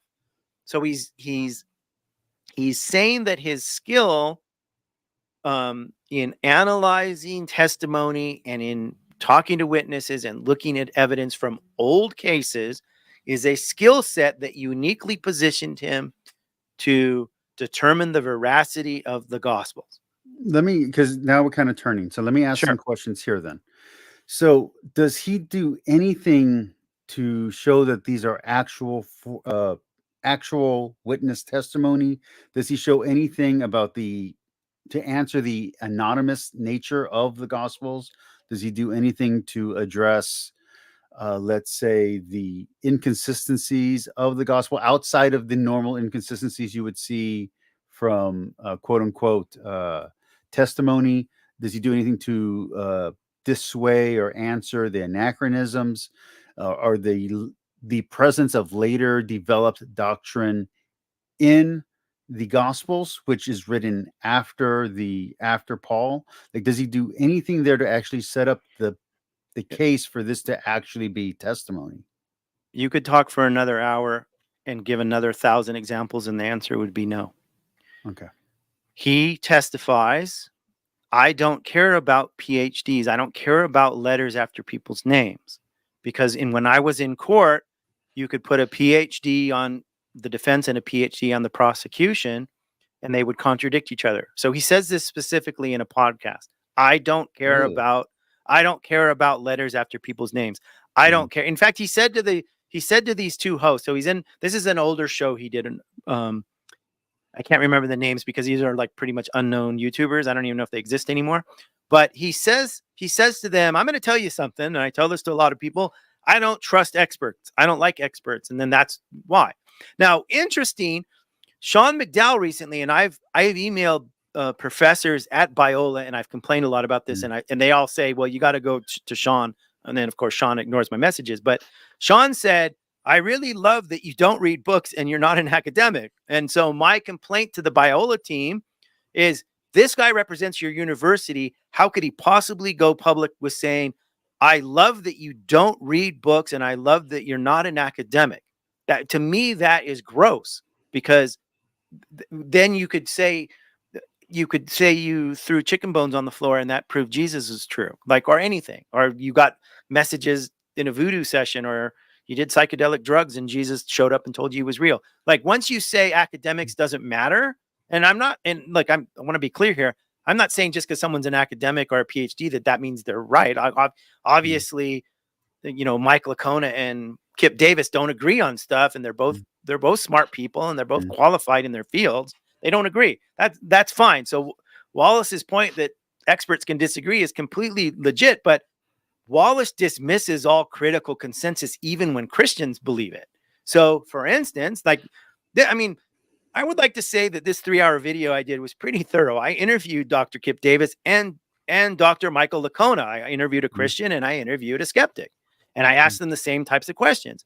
What about this FSA? And both of them said the same thing. That's not used in this. And I emailed Azusa Pacific and Biola professors, and most ignored me, but a few responded back, and their answer was always the same. I haven't heard of anyone using this. You might ask this other guy. And then I'd email the other guy, and they're like, no, I've never heard of that. Now, is it possible some schools teaching this? It's possible, yes, but, pink unicorns are possible too. As far as I know, no history department is using forensic statement analysis to analyze ancient documents because it's ludicrous. Now, I also emailed a bunch of, and I talked to a guy off the record. He's a former FBI guy that teaches this.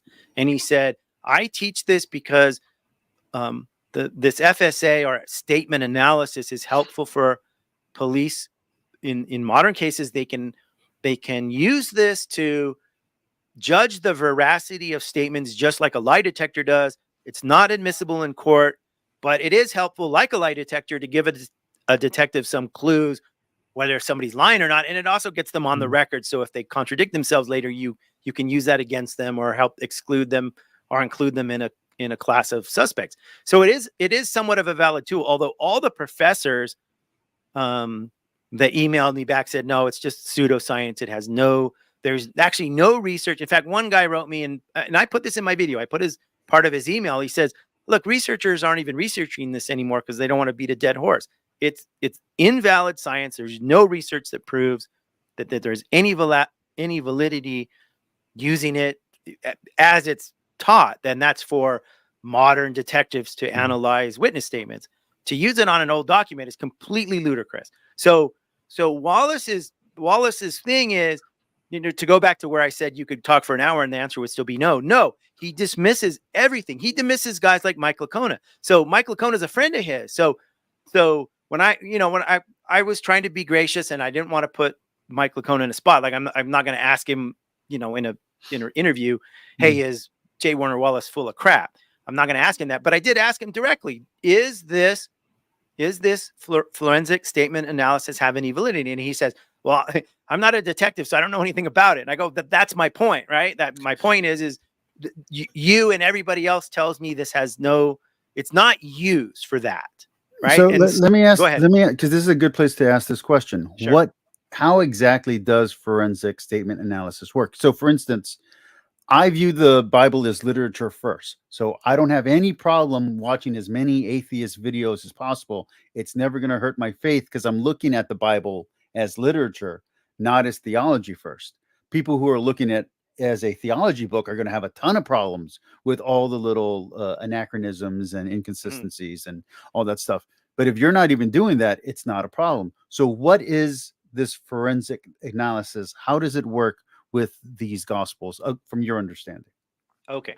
Well, there are some people that teach this that have used it, because I talked to a couple guys. In fact, I have a video up of an ex-cop who likely took the same course as Wallace did back in the 90s. And now he teaches it kind of under his own branding. And he said, this is how this works. When I have a statement or I can get a statement, I analyze it using whatever techniques. And he basically said I would have to teach you the whole course to tell you how it works. But the gist of it is you analyze the word. So if I say I was at McDonald's on Sunday at noon and I bought lunch for my son and I took my son to the park and I did this and then I might be wrong about it, but this is the gist of how it works. And then my son's missing and I'm a suspect in, like, maybe my son, something nefarious happened. They're going to say, now, wait a minute. If this is a legit story, you would have used the word we instead of I, or I instead of we. You would have used different pronouns. So they analyze the grammar and they have this whole thing, like different different pin colors. So I actually put in my video a clip of a guy giving a course on this, and it matches what Wallace said that he did to the Gospels. Wallace says something about using different color markers. I think he actually said that with the Ronald Paul Cusack testimony, not the Gospels, but it's the same idea. He took the Gospels and he applied this analysis, and his point is, by using this analysis, you can tell whether whether it's actual eyewitness testimony, and even more than that, whether the veracity of the statement is, highly likely or not. And so Wallace says, and when I did this, well, the Gospels are legitimate eyewitness testimony. He dismisses all textual criticism, all anachronistic things. He dismisses the fact that he did this in English on documents written in Greek. I was just thinking, at best, you're proving what the Q exists. That's the best that he's doing. He's proving the words of Jesus are at least not inconsistent. Okay. So the guy that I talked to that teaches this course, and I feel bad that I don't remember his name, but it's just that there was just so much research in this. I'm skipping on some names. This guy that teaches this says, look, in the case of Mark, if it's really true that Mark is writing down Peter's statements, what this statement analysis will do was it'll reveal whether Mark is being deceptive in Peter's report is deceptive. So Peter could have been lying to Mark, but Mark's writing down the lies would show as being undeceptive because he's just reporting. So what they do next is they say, well, yeah, okay, but never mind Luke and Mark, because they're secondhand accounts we know from John and Matthew. Now, Wallace totally never brings up the fact that Matthew, for instance, copy and paste tons from Mark.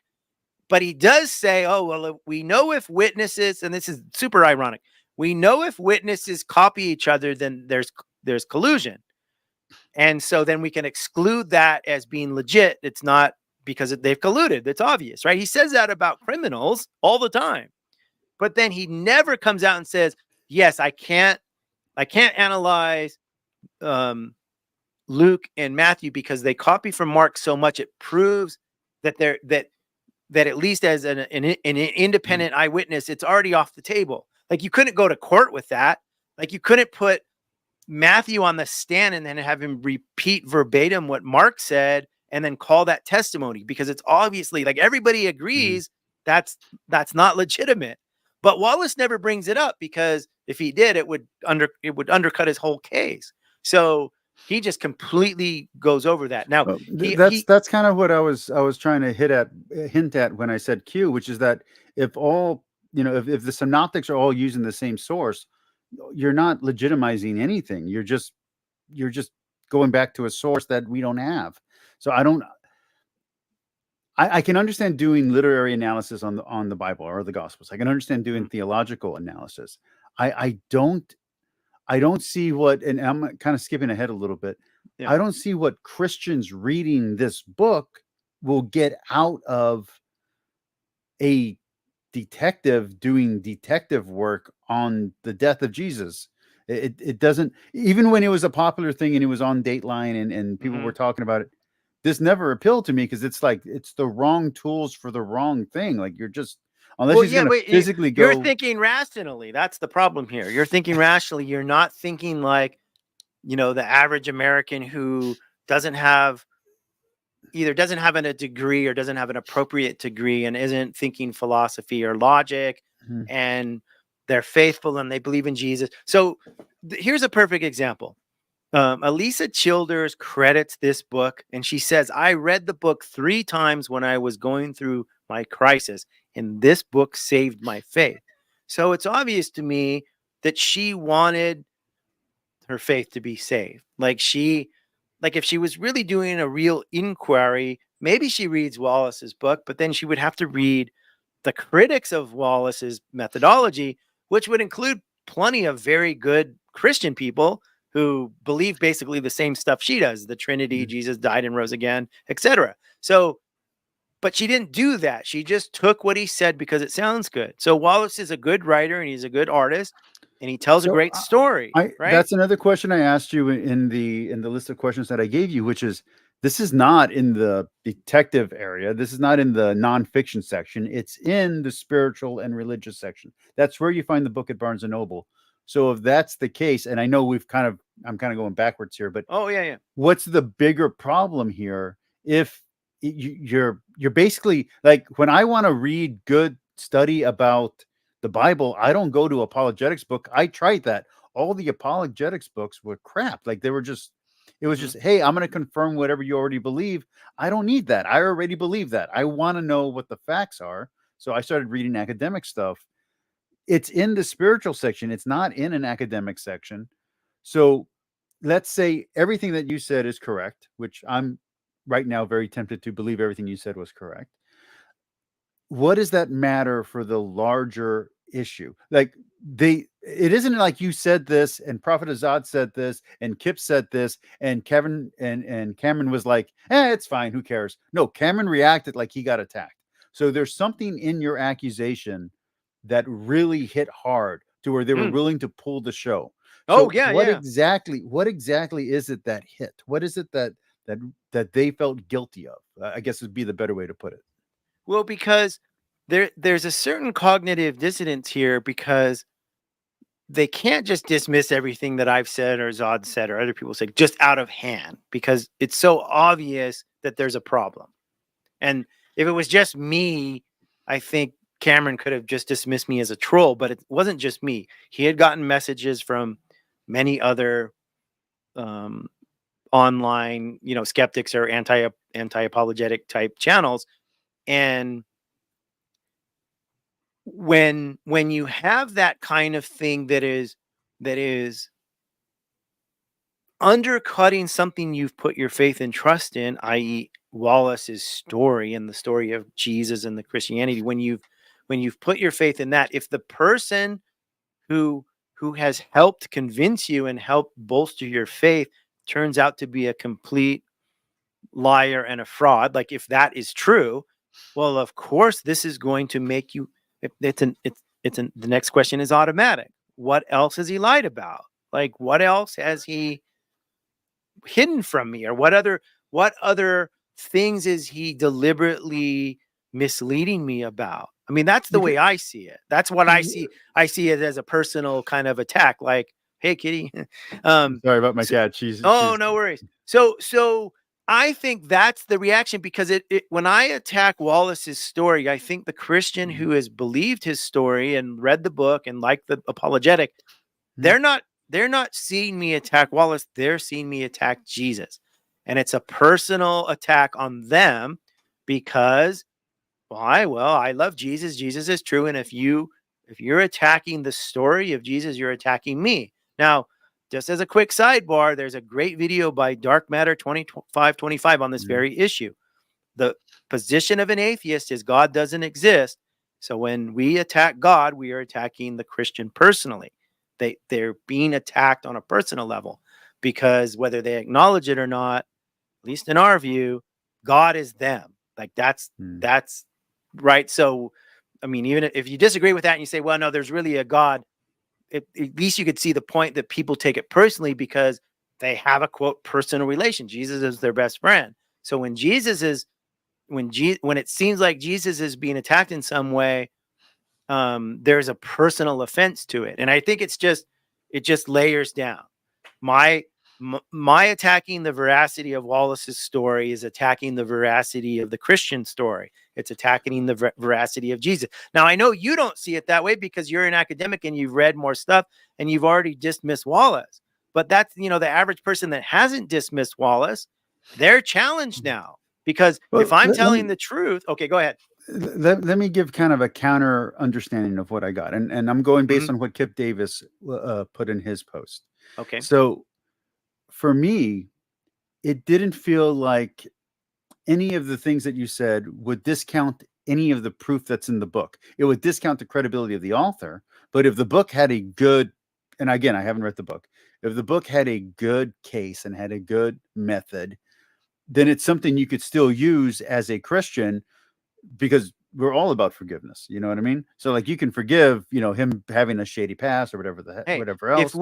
if we discovered a mathematics book by Goebbels and Chairman Yeah. Mao and Ted Bundy, and the math was good, that doesn't discount math. So I agree with you 100%. So If Wallace's methodology is good, your point is well taken.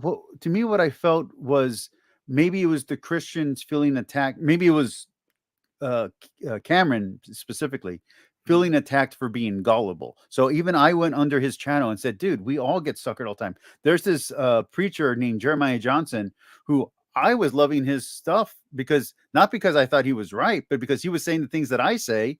I'm saying it based on books and stuff. He's saying it based on whatever. And I was like, this guy sounds great. But of course, when it sounds that good, you're like, there's something wrong here. He's saying too many things that I agree with. So I told Cameron, I was like, in the post, I was like, hey, don't feel bad. We all get suckered all the time. It's fine.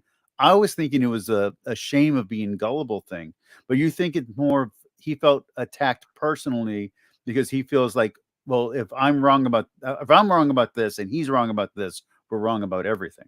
Well, that's my conjecture that this is running in the subconscious. Obviously I can't speak for what, he's feeling and thinking. And at first I gave him a lot of credit. I'm like, hey, this is, I'm highly respect that you decided not to put the show on until you investigated. And I sent him an email, and I know he got it because he responded to me in email. And my offer was, I will talk to you off the record and walk you through this. I'll walk you through it, and then you can decide for yourself. Like, you don't have to believe me. I'll just walk you through it, and then you could go. But what he did instead is he went and watched at least part of my video. Now, I know that he watched part of my video because he referenced my inference that there was a lot of corruption in the 70s, and the way that Wallace described the interview with his father. And then apparently Wallace is now saying his father wasn't there. Okay, fine. This is a new twist. But never mind. He talked to Wallace about some of the stuff he gleaned from my video. But here's the problem. If I had been questioning Wallace and Wallace said to me XYZ, I have studied this so well, I know how to follow up on that and say, well, if XYZ is true, then doesn't that mean this? But Cameron can't do that because A, he hasn't studied it. B, he didn't bother to talk to me. If he really wanted to know the truth, he could have said, hey, hold on, let me set up a conference call with Wallace off the record, whatever, and you can listen to the conversation and be part of it. And as soon as Wallace said something that I knew was BS, I could have said, wait. And then Cameron would have actually known, because he would have been able to judge from Wallace's reaction that Wallace is the liar. Because why? Well, I have nothing to hide. And my questions are Socratic questions. There's no, for me, there's no downside. I can't be wrong asking a Socratic question, but the response that Wallace would give would indicate to anybody that's over like 12 years old whether he's lying or not. Now, the reason, obviously Wallace wouldn't have agreed to that, but if Cameron had asked Wallace to do that and Wallace said, no, I absolutely will not do it, then Cameron would have known the guy's a liar. Who hides from questions? Liars. Who doesn't want to answer honestly? Frauds. Well, for me, and maybe you're just nicer than me. I would have still had him on, and then I would have just asked him the questions right off the bat. Like I would have just been like, "Hey, here's the deal. What's going on with this, and this," and then get into the. Okay. I'll give you a reason why I disagree with you there. When you are hosting YouTube live streams, especially with personalities, you do not want to blindside them, and you do not want to embarrass them, because no one will come on your show. So I understand that. It's just like when I interview Mike Lacona, and I like Mike Lacona. Like, he's a nice guy. I like him.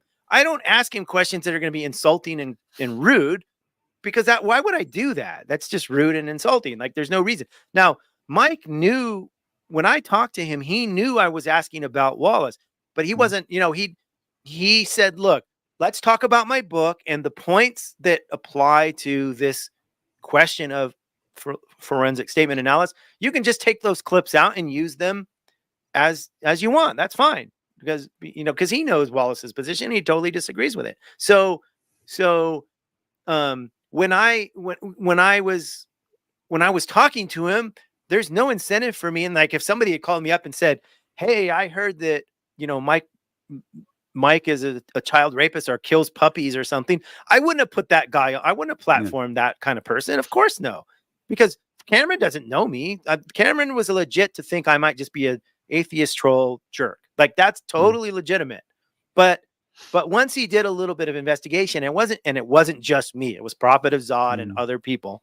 Then he has to know there's no way in the atheist community that you're going to have a whole bunch of atheists with YouTube channels all trashing their credibility with false allegations. Like, I would never come out and say, Wallace kicks puppies or, does bad things to kids, or, and like, I would never do that. Why? Because I have integrity and I want to protect my integrity. So I would not do that, but I understand Cameron would have a fear. So I get why he did what he did. Let me turn it a little bit now, a little more, since we're farther now in the conversation. Now that we've kind of covered what the problem is, where it wasn't so much that he falsified his evidence in his book or anything like that, is that his backstory being so uncredible leads to a falsification bias in the actual narrative, and his methods aren't actually applicable to what he's actually talking about. So we kind of covered that. What is your opinion on the way Cameron is handling this issue right now? Because he's in total denial mode. His initial response was something that he took down. Then he put up a second response to where I thought he was just feeling ashamed about being gullible. And then his next response, which to me was insane, was, I did a afternoon's worth of research, and I can tell you this guy is. I'm like, an afternoon's worth of research? Are you nuts? Like, that's yeah. No, that's how do you know? Yeah, how can you know anything? Yeah, I mean, you're right. I think that he wanted. So reading between the lines, he obviously talked to Wallace. I mean, that's self-evident by the post, right? He repeats back stuff Wallace told him, which he couldn't have got anywhere else. So he talks to Wallace. Wallace is a famous guy. Wallace is charming. He's well-spoken, and he has a lot of clout. So Wallace talks him down off the ledge. He says, these allegations are false. They're spurious. They're fallacious. Like, what he told Cameron what he wanted to hear, right? Like, and so Cameron, and I'm sure Wallace also said, look, I'm not going to go on your program and respond to these ridiculous allegations because it's not,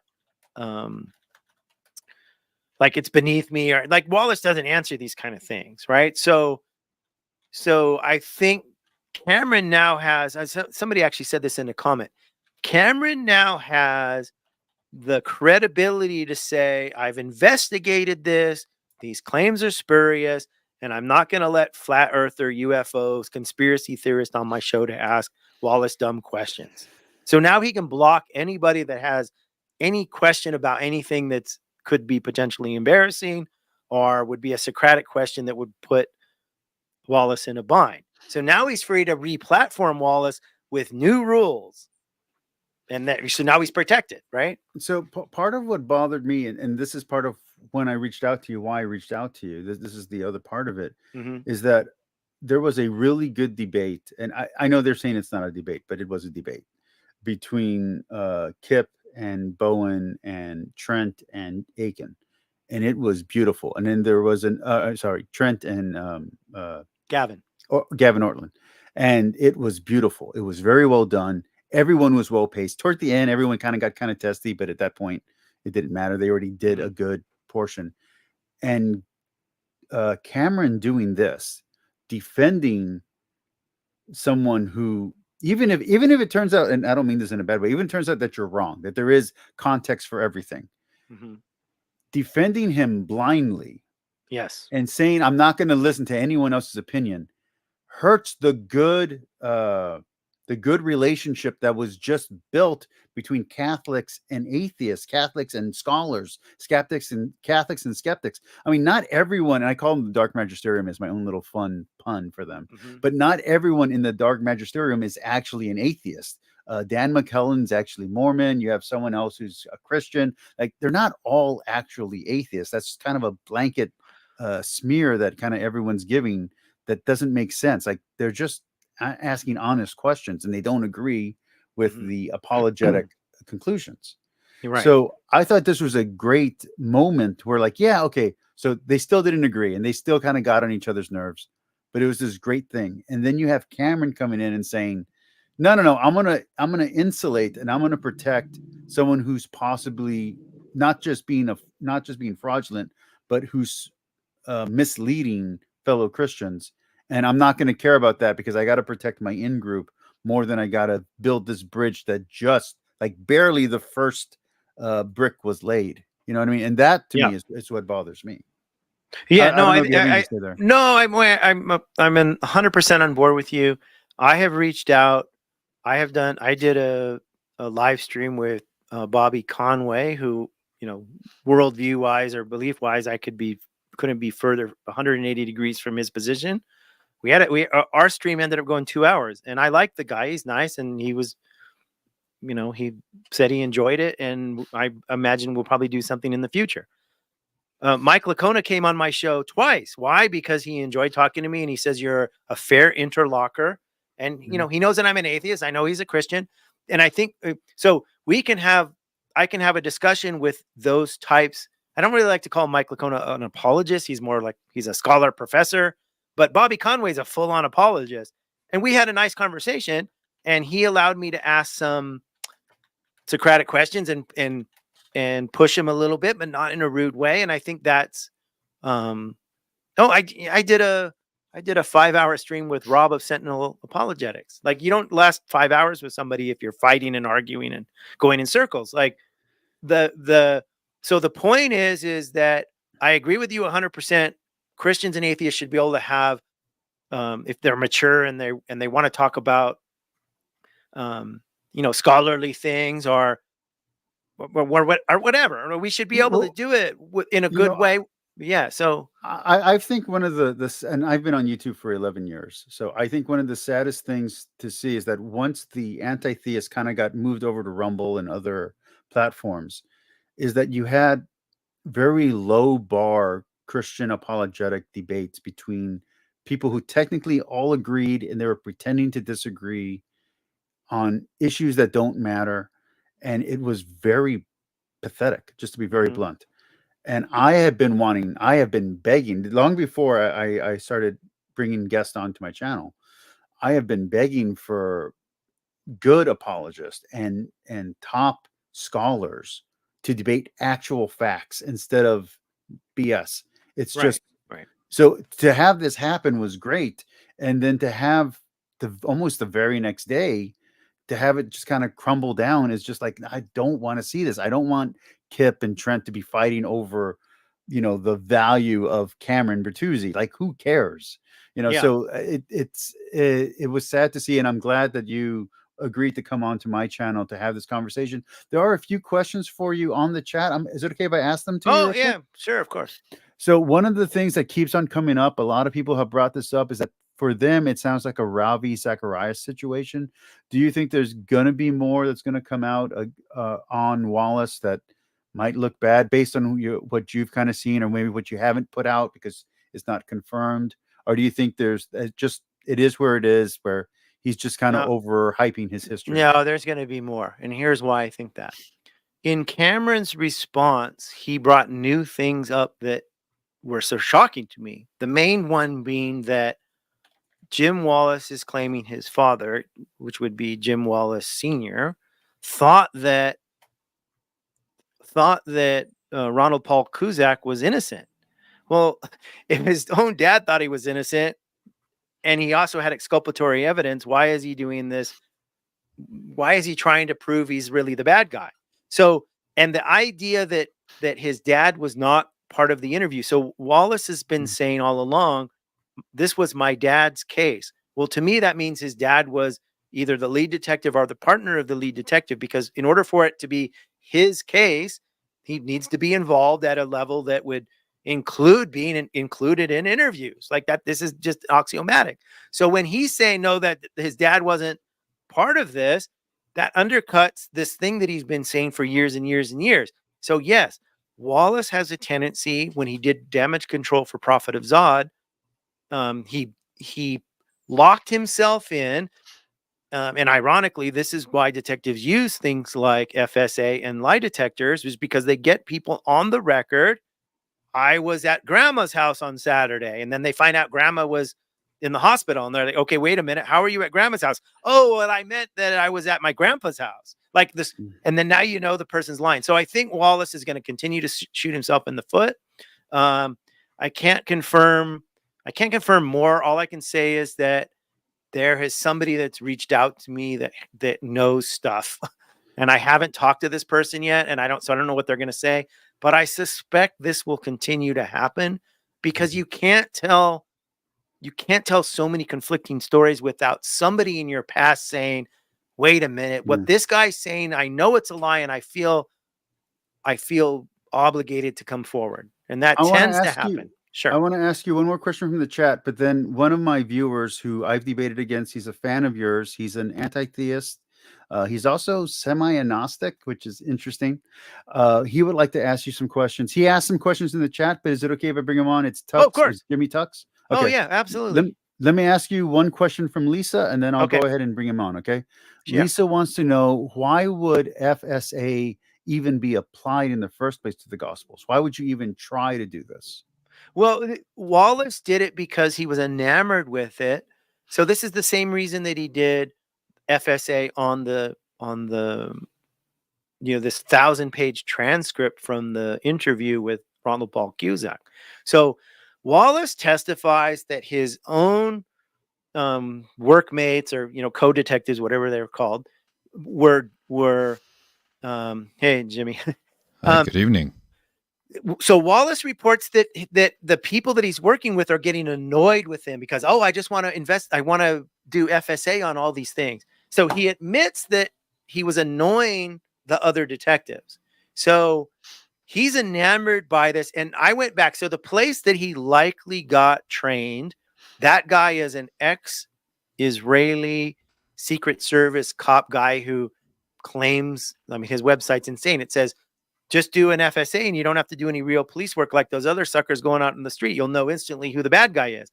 It's literally that crazy. So Wallace does this training in the mid-90s, and he thinks it's like it's the same thing where he falls for these very simplistic apologetics that prove to him something. So FSA is kind of the same thing. It's like a pseudoscience. It's magic.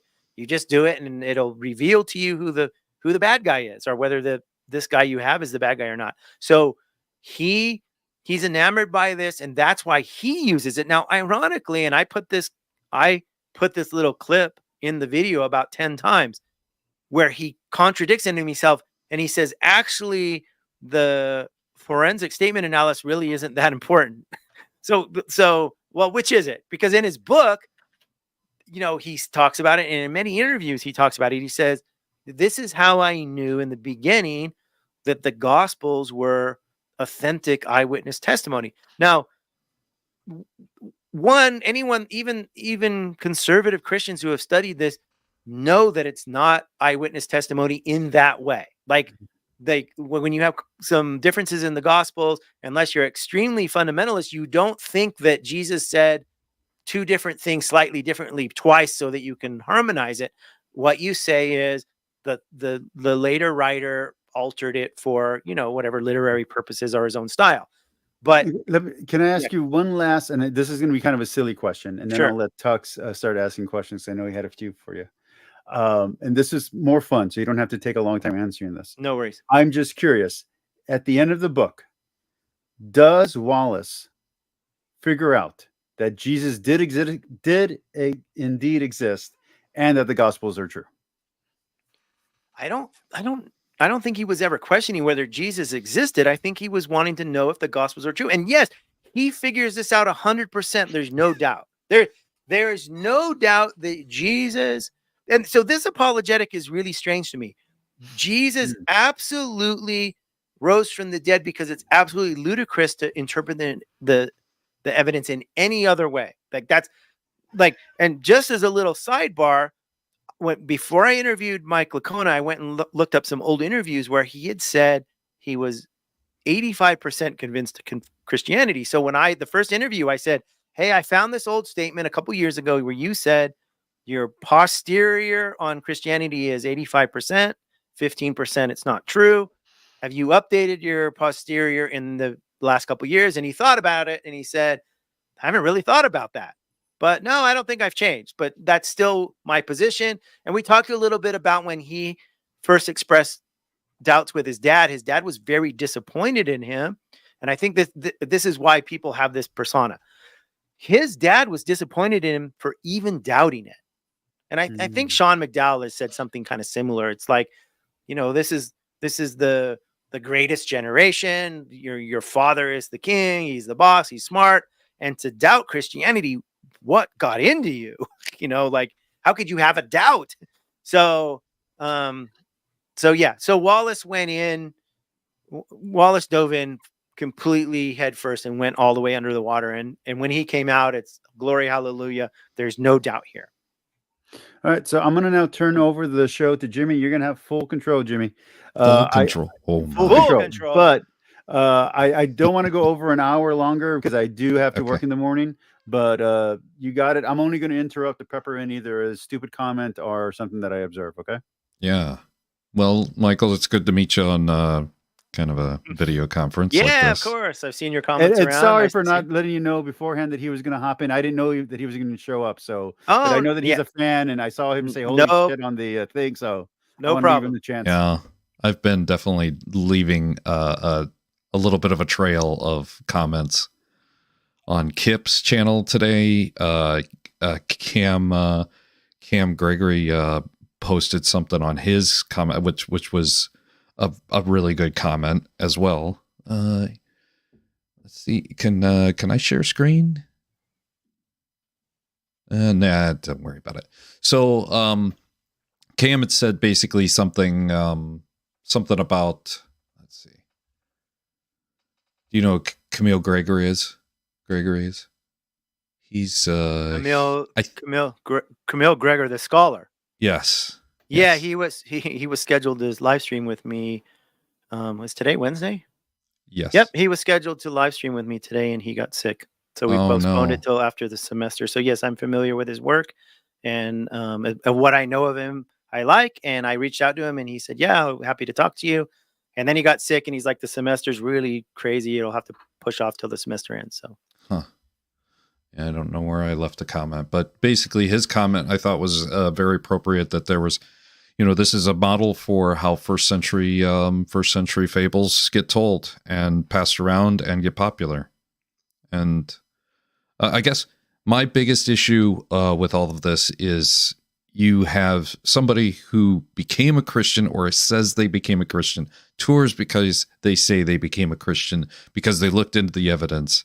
And what did we find? We found that the education and experience, the educated experience that he has, is what brought him to the decision that Jesus must be legitimate. Mm-hmm. And that is clearly not true from your investigation, from Prophet Azad's investigation. And I can't remember who it was, but somebody was pointing some fingers even about 3 years ago. Before Prophet Azad, because Prophet Azad did it about 6-7 months ago at this point. Yeah, his first video was in August last year. Yeah. Somebody was poking around and saying there's something funny going on here with J. Warner Wallace about 3 or 4 years ago, but I don't remember who. But they didn't go to the depths and the details that you did. Clearly the skeptic who is just doing some ditch digging right now, like you and POZ, I mean, this is what skeptics do. Yeah. Well, and just to be clear here, a lot of the work that I did wouldn't have been possible had Zod not done things that Wallace responded to. So a lot of the thing that I was able to build on were Wallace's damage control statements to try to counteract Zod's. So Zod was a lot softer in his accusation because Zod didn't have the same information I had. Mm-hmm. When Wallace responded to Zod, he put himself more on the record. And then I was able to go back and compare that with stuff going back 10, 11, 12 years ago that's on his own channel. At least it was when I started hunting. So it's like, wait a minute, he said this 10 years ago and now he's saying this now. there's a problem. Yeah, my comment on you responded in the post that I made, the comment that I made on your video today, that you had a different take, because I went with the approach that the demons are coming for us type of rally. That much like Ravi Zacharias, whenever he was getting his accusations, he would be just like, "This is the devil's work. They're coming after us. Expect this. Don't listen to them." And it worked until after the investigation concluded when he was deceased. Let me ask real quick, Michael. What was your opinion on the Ravi Zacharias situation, just in general, real quick, just so we get the. I'm completely naive about that. I don't even know when was this scandal going on, because it might have been before I was active on YouTube. It was around 3 years ago. Yeah, 3.5 years ago, I'd say. Okay, 3.5 years ago was just coming out of COVID. Mm-hmm. Yeah, the last place it was on YouTube. This is before I settled down with my girlfriend, and the city is just coming out of COVID, and yeah, our nights and weekends were spent drinking tequila and having fun.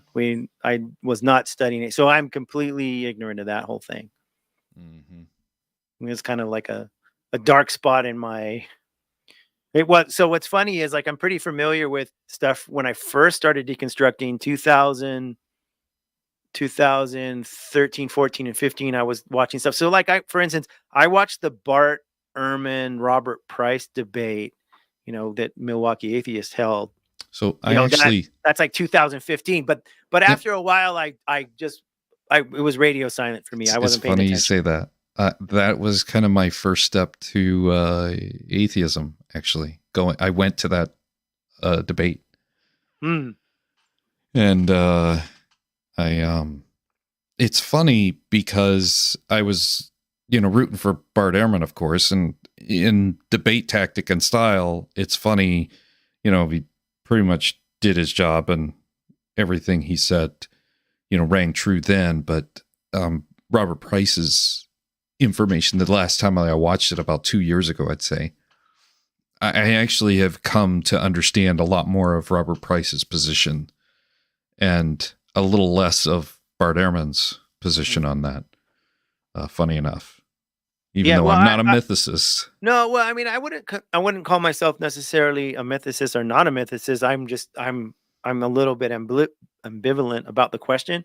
But what I like about the mythicist research is they're working so hard to prove that Jesus didn't exist that they give you a lot of great information to prove that the Gospels are not reliable documents, and we can discount the resurrection story. That, for me, that's the value in it. So, like, if I want to know a subject, I can go, like, if any one of these subjects has nothing to do whether mythicism is true or not, I can go to, for an example, Richard Carrier's blog and see his footnotes and everybody that he's either arguing against or using as a footnote.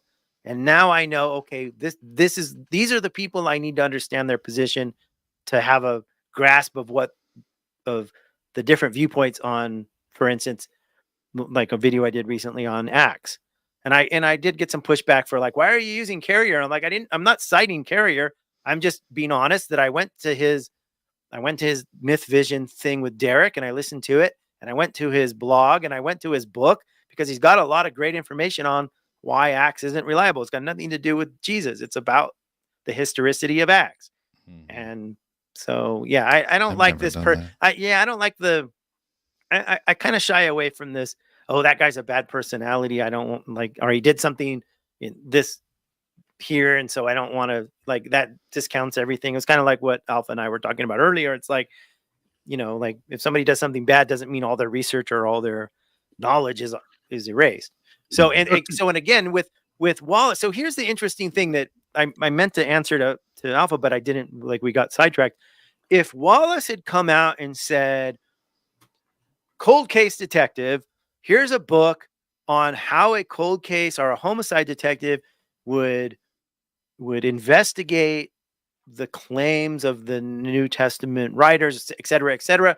And if you do that, here's some positive proofs you can feel good Christianity's true.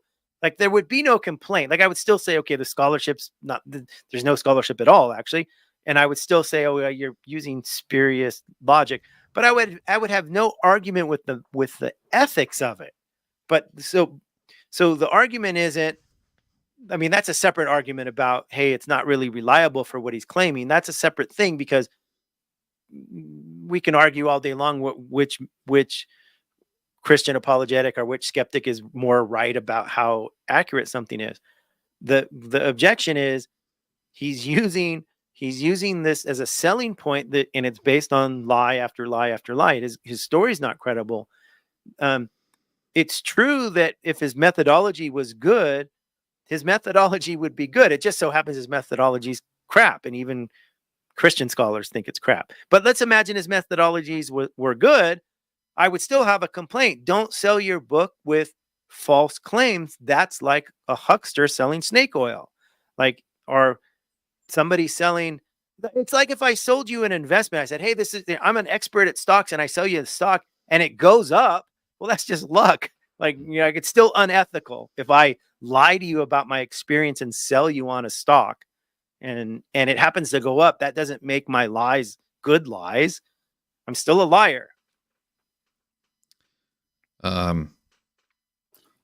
Is Frank Turek J. Warner Wallace's biggest protagonist?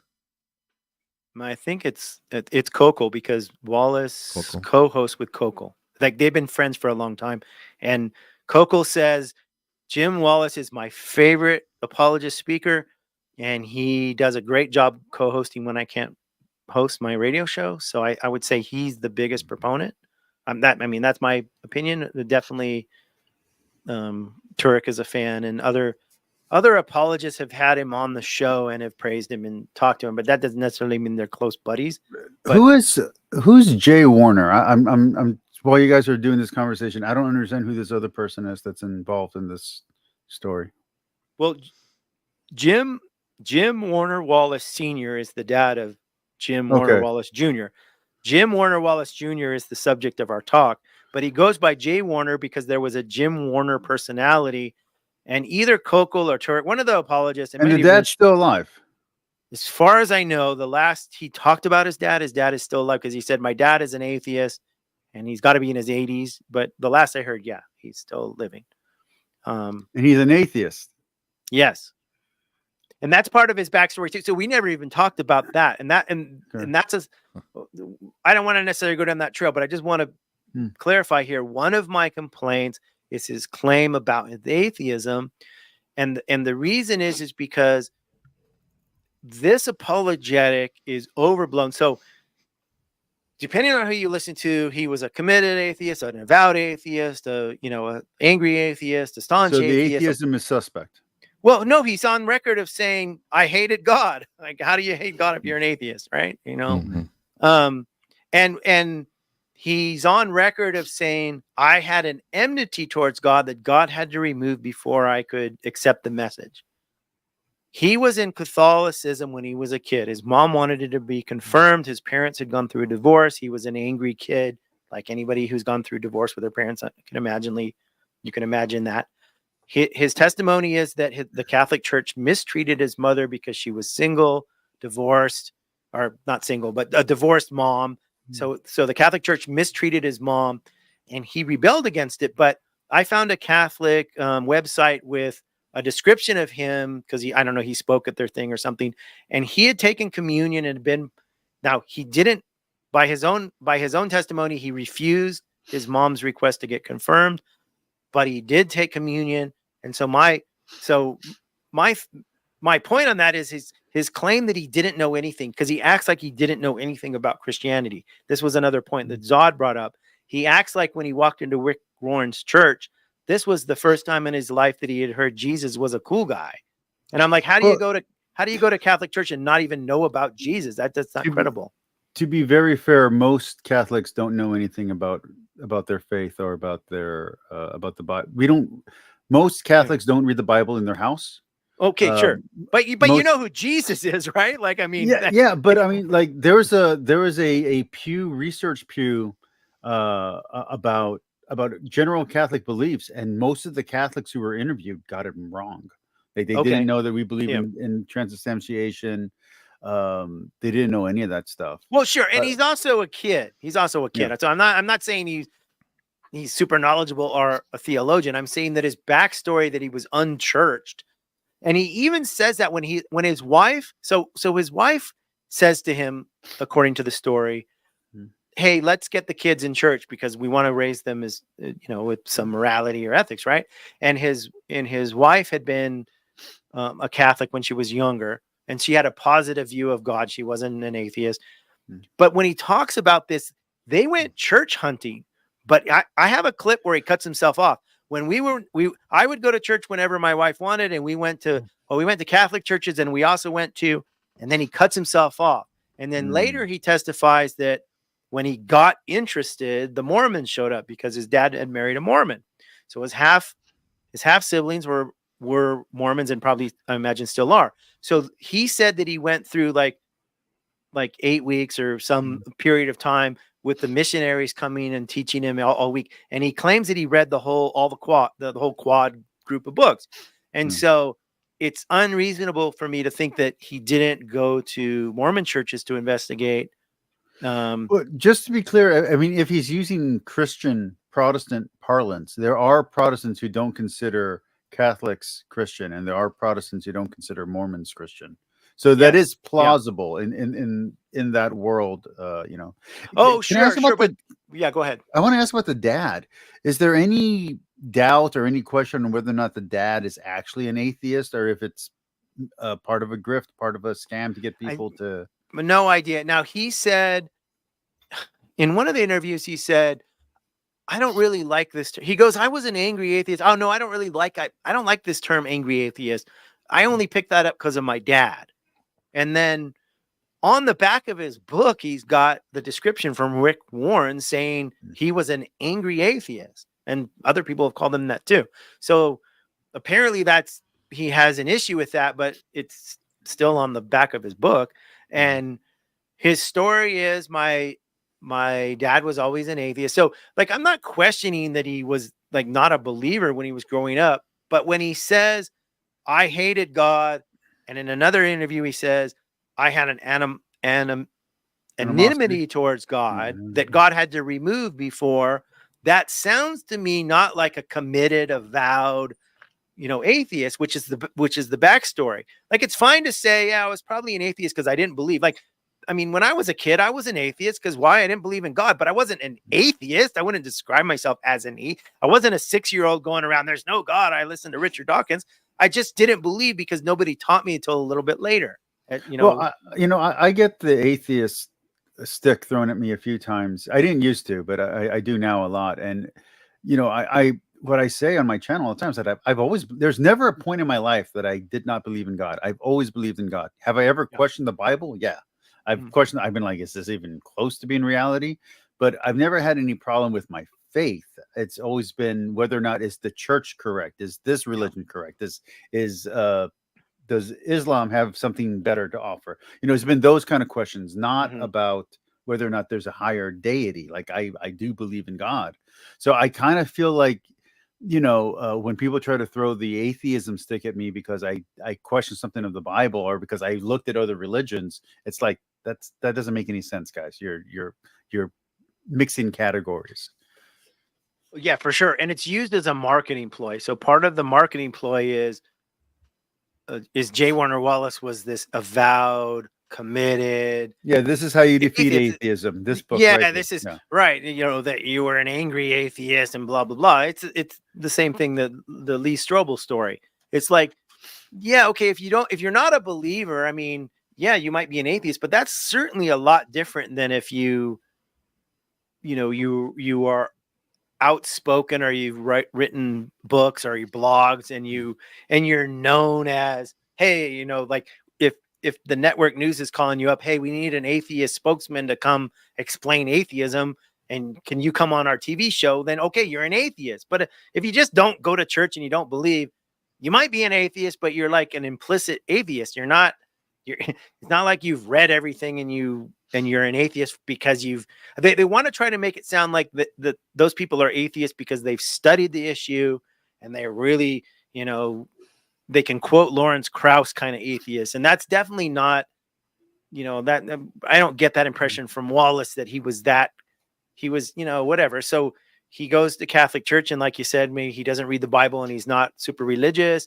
He takes the communion, so he's gone through some classes and he's heard the stories.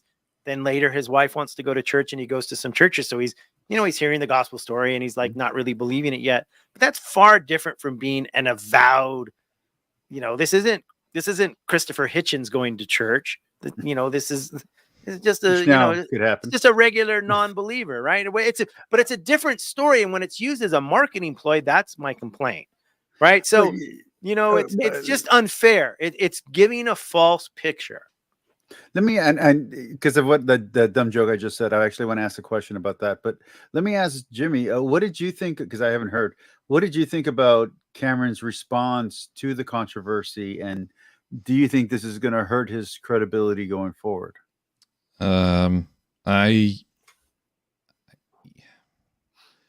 it's not going to hurt his credibility. Let me answer that question first. Like, bad publicity is good publicity when it comes to something in the Catholic Church. I mean, clearly the Spotlight investigation is gonna, they're still, we've had this discussion a month or so ago that my prediction of how Pride Month was going to be a full-on attack and bring the evangelicals back to the Catholic fold. The more noise that they make and the more things they stir up and the more things they defend or they attack is going to make them stronger. I think that's their strategy, is to start, instead of being in the background, they're going to be in the foreground. They're going to be, they're going to have their specter, and they're going to be leading the parade and the leader of the band going forward. So Michael, Catholic Cameron doesn't make a dent. Michael, if you don't mind me asking, what is your opinion? I know you're just barely getting into the channel and barely expanding, but what is your opinion about some of the larger, more famous atheists of the new atheism from a few years ago now becoming, or at least exclaiming that they are now cultural Christians? Does that what do you think about that development in the atheist Christian sphere? What is the name of is it Ursi Ali? Is that one? Yeah. Okay, so I listened to an interview where she said she was facing deep depression and loneliness, is the way I've described. I don't want to put words in her mouth, but that's how the way she sounded. That she was facing this crisis and she had this hole that she needed to fill. And I read her essay, and her essay doesn't say anything about I believe because Jesus rose again, or I believe Jesus is the Lord. Her essay is we need Christianity to defeat radical Islam. So in the Dawkins statement, Dawkins is very clear. I don't believe. And Dawkins even said, no, you're not. About her, he said, you're not a Christian. You're just a nice person. Now, his cultural Christianity makes sense. Look, the Church of England is the head of, like, it's tied to the government. It's part of their cultural identity. And like nobody's saying Dawkins believes Jesus rose from the dead or that he's a Christian. When he says, I love Christmas carols, I love the cathedrals, and I'm part of a Christian nation, I'm a cultural Christian. Man, this means nothing. Like, it's not like Dawkins is coming out and saying I believe in supernatural things, or that he's changed his position on the credibility of Christianity. And it makes perfect sense. Like, if you're in a culture that's very strongly Christian, it's usually counterproductive to say, hey, I'm an atheist. Like, when I did that, everybody that used to love me and used to invite me to their house for dinner ghosted me. Like, I lost every single friend. So there is an incentive to be part of the, let's get along and be part of the crew. Let me ask, I want to ask three last things. One of them is going to be a throw to Tux, and then from there we can start wrapping up. And then I'd like to talk a little bit more with you, Michael, just before we close out. Sure. But Tux, did you have any questions related to the topic at hand, related to Cameron, related to J.J. Wallace that you wanted to ask Michael? One follow-up to the previous one that I had asked about you thinking Kokol. Who put the seed in J. Warner Wallace's ear that he should start these books, start these ministries, start these, because clearly somebody saw an angle here, and I don't think it was him. No, of course no. So he's going on these missions trips, and I don't know the name of the organization, but Sean McDowell is involved. And at this point, Wallace is using the cold case methodology to teach high schoolers why Christianity can be believed. They're going to Berkeley, they're going to some other places. And so Sean hears this presentation, and somebody just put in the chat Warren and Strobel. Now Rick Warren is the pastor of Wallace at the time. And remember, Rick Warren has written one of the best-selling Christian books. It sold dozens of millions, or I don't know, 30 million copies or something at that point. Everybody, like I was a Christian back then, everybody bought Rick Warren's book. So certainly that could have played a part of it, and certainly Lee Strobel, as the commenter just said, and Strobel is going to the same church. In fact, Wallace testified that Strobel was on staff for a while. So I don't doubt that they were influences, but according to Wallace's story, Sean hears him give this presentation and says, dude, this would make a great book. This is the name of my agent. Wallace's testimony is that he went with David Cook instead of whoever the agent David Cook is the publisher, not the agent, but he didn't go with Sean's publisher. He went with a different publisher. But he credits Sean as giving him the seed of the idea that this would make a good book. Now, keep in mind, he's already at this point decided he's not going to pursue law enforcement. In fact, in one of the things he says is, all my friends were taking the detective's exam and I was going to seminary. So he had already decided years before, like, I'm all in for Jesus. I'm going to seminary. He's not taking the detective's exam, so he's not concerned about advancing his career in law enforcement. He's obviously thinking ahead. Hey, I want to be a pastor or something, because he's doing that as a lay pastor. In fact, I think Rick Warren even hired him at least part-time during this thing, because he was doing camps and weekend stuff. And when Sean tells him, hey, this is a great book idea, let me introduce you to my agent, bam, the seed's planted, the book gets written. I would imagine he's an unknown person. However, he testifies on another podcast or another YouTube clip that I found. Hey, most people would have got this opportunity. I got this opportunity because I was on Dateline, and the publisher was willing to give me a good advance because he's famous. Like, famous people on TV sell more books than non-famous people. Duh.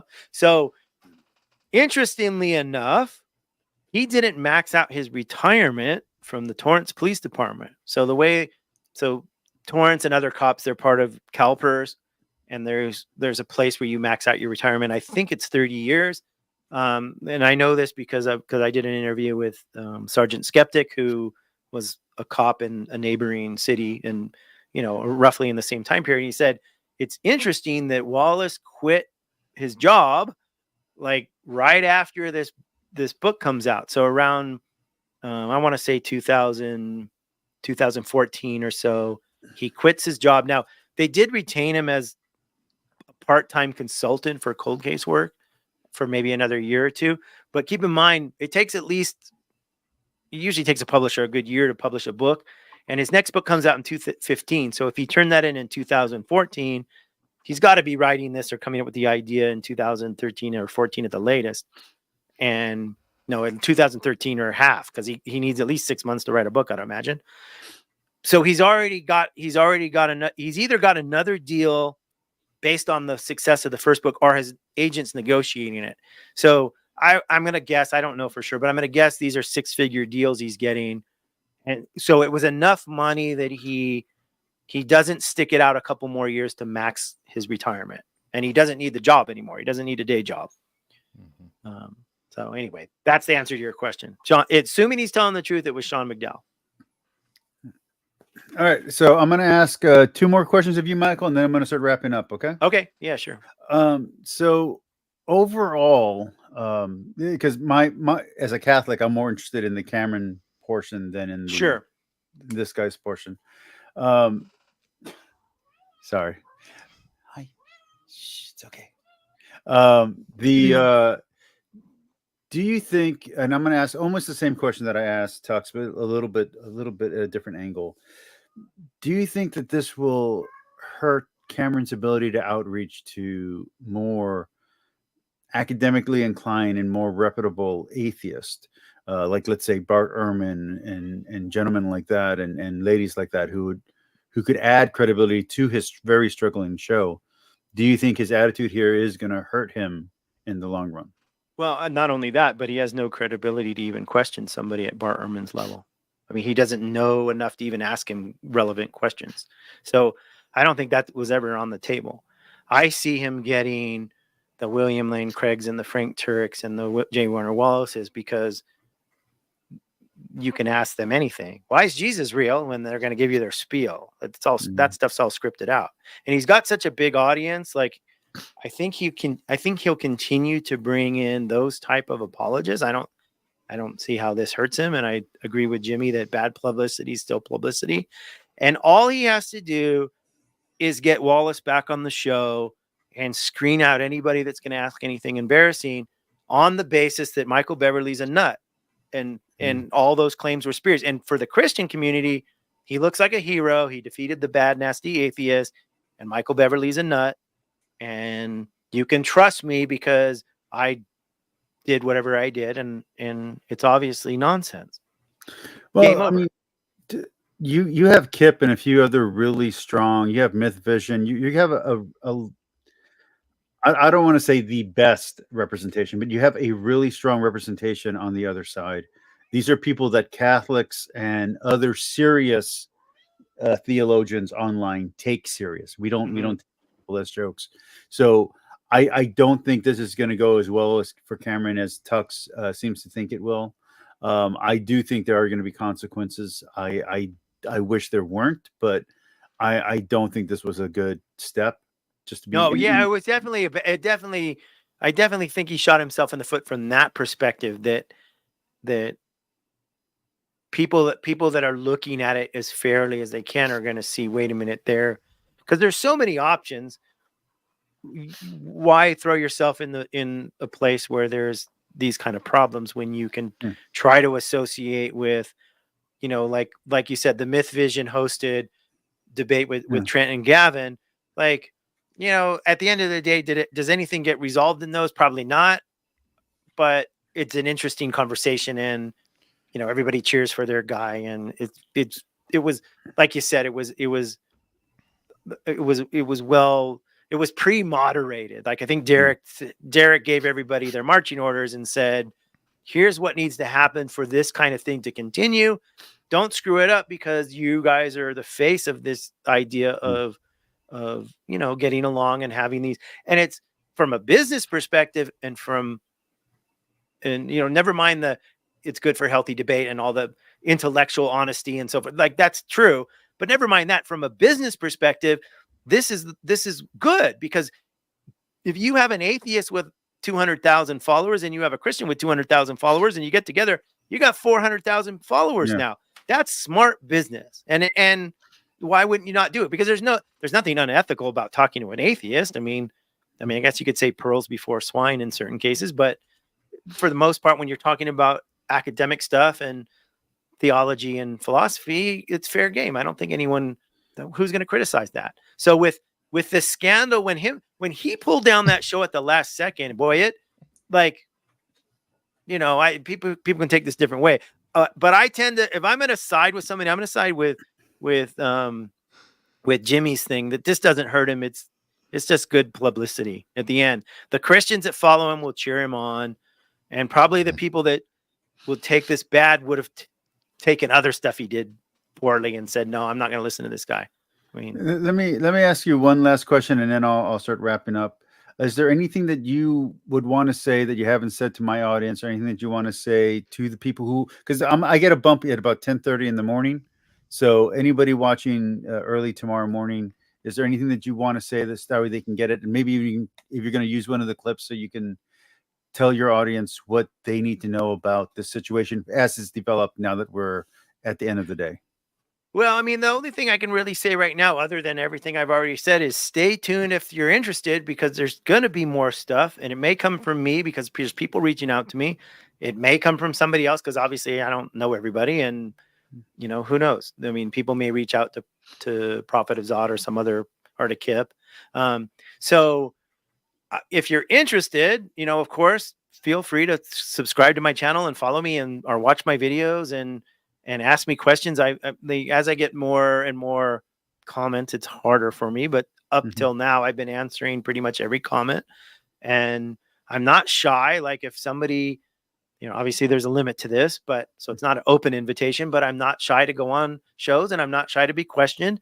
And my offer to Cameron still stands, but this is probably the most important thing. If you have any influence with Cam and you're commenting on his thing, I mean, it would be great if every comment on Cam's thing is, Cam, if you want credibility, get Micheal on the show and talk to him through this. Michael's a nice guy. He's not going to eat you alive. I don't want to be mean. And let's talk through the steps one by one by one. Let me ask the Socratic questions that you have to answer if you care about truth. If you don't care about what's true, don't answer Socratic questions, because then you'll be faced with cognitive dissonance. If you don't want that, fine, ignore me. If you want to know, you have to listen to both. You have to be able to steel man. If Cam wants to know the truth about J. Warner Wallace, he needs to steel man my case, because I could steel man J. Warner Wallace case. Why? Because I've read his material and I've listened to dozens and dozens of hours of him talk. I could probably give his talk for him. Maybe not quite, but you know what I'm saying. Like, I know the material. So that would be my spiel on that. No, that's how I am with Bart Ehrman. I've listened to so many of his courses from Great Courses Plus and from iTunes that I could probably mimic his exact cadence if I wanted to. Okay, real quick, I'm going to close up. Before I give my spiel, Tux, is there anything you want to promote? Anything going on? Just Tux at Jimmy Tux TV, and there was one thing that I wanted to add. As far as I can tell, I Googled earlier, is there any evidence for Jesus in the world? And and the answer might surprise you. J. Warner Wallace didn't make a dent. That's it. It says that's what it says there. He didn't help. He didn't help the cause. Well, fair. Michael, anything you want to promote? Anything you going on? Any big shows you're going to be on the next few days that you want people to know about? I'm going to be on with Godless Engineer on, I want to say 5 p.m. Central Standard Time. And we're going to talk about this very issue. So John has a pretty big audience. So I do want to say I'm very sorry to hear that Christians abandon you when you lost your faith. I'm a Catholic. You're welcome on my show anytime. Yeah, let's do this again. And let me close with this one last thing.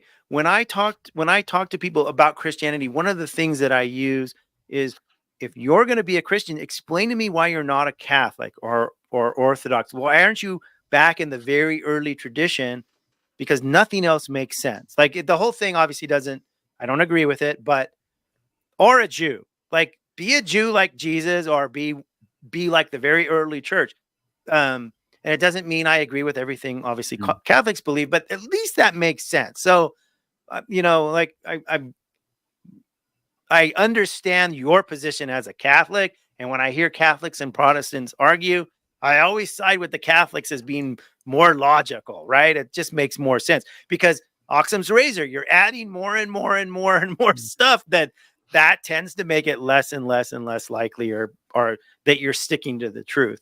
So I appreciate your kind words. Let me go ahead and do all my stuff for my audience, because I did not finish the Protestant week this week. We won't do an open room tomorrow. Instead, we'll continue on with the next sola. And then if I don't close out, I'll finish out on Monday. There will not be a topic video this week for Sunday. What's coming up is going to be another Tertullian book, Catholicism, the Oxford introduction study for it. And after that, we're going to be changing the channel format a little bit as I have gotten promoted at my new job. Outside of that, Michael, thank you so much for coming on. Jimmy, it's always a pleasure to talk to you. For my audience, I love you all. And don't forget what I try to say every time at the end of these shows. God loves you. I love you. I forgive everyone for everything. I recommend you do the same because forgiveness is key. Even if you don't believe in God, forgiveness heals everything. Thank you and have a great night. Michael, you want to stay on for 2 seconds? I'm just going to end the stream and then we can say our goodbyes.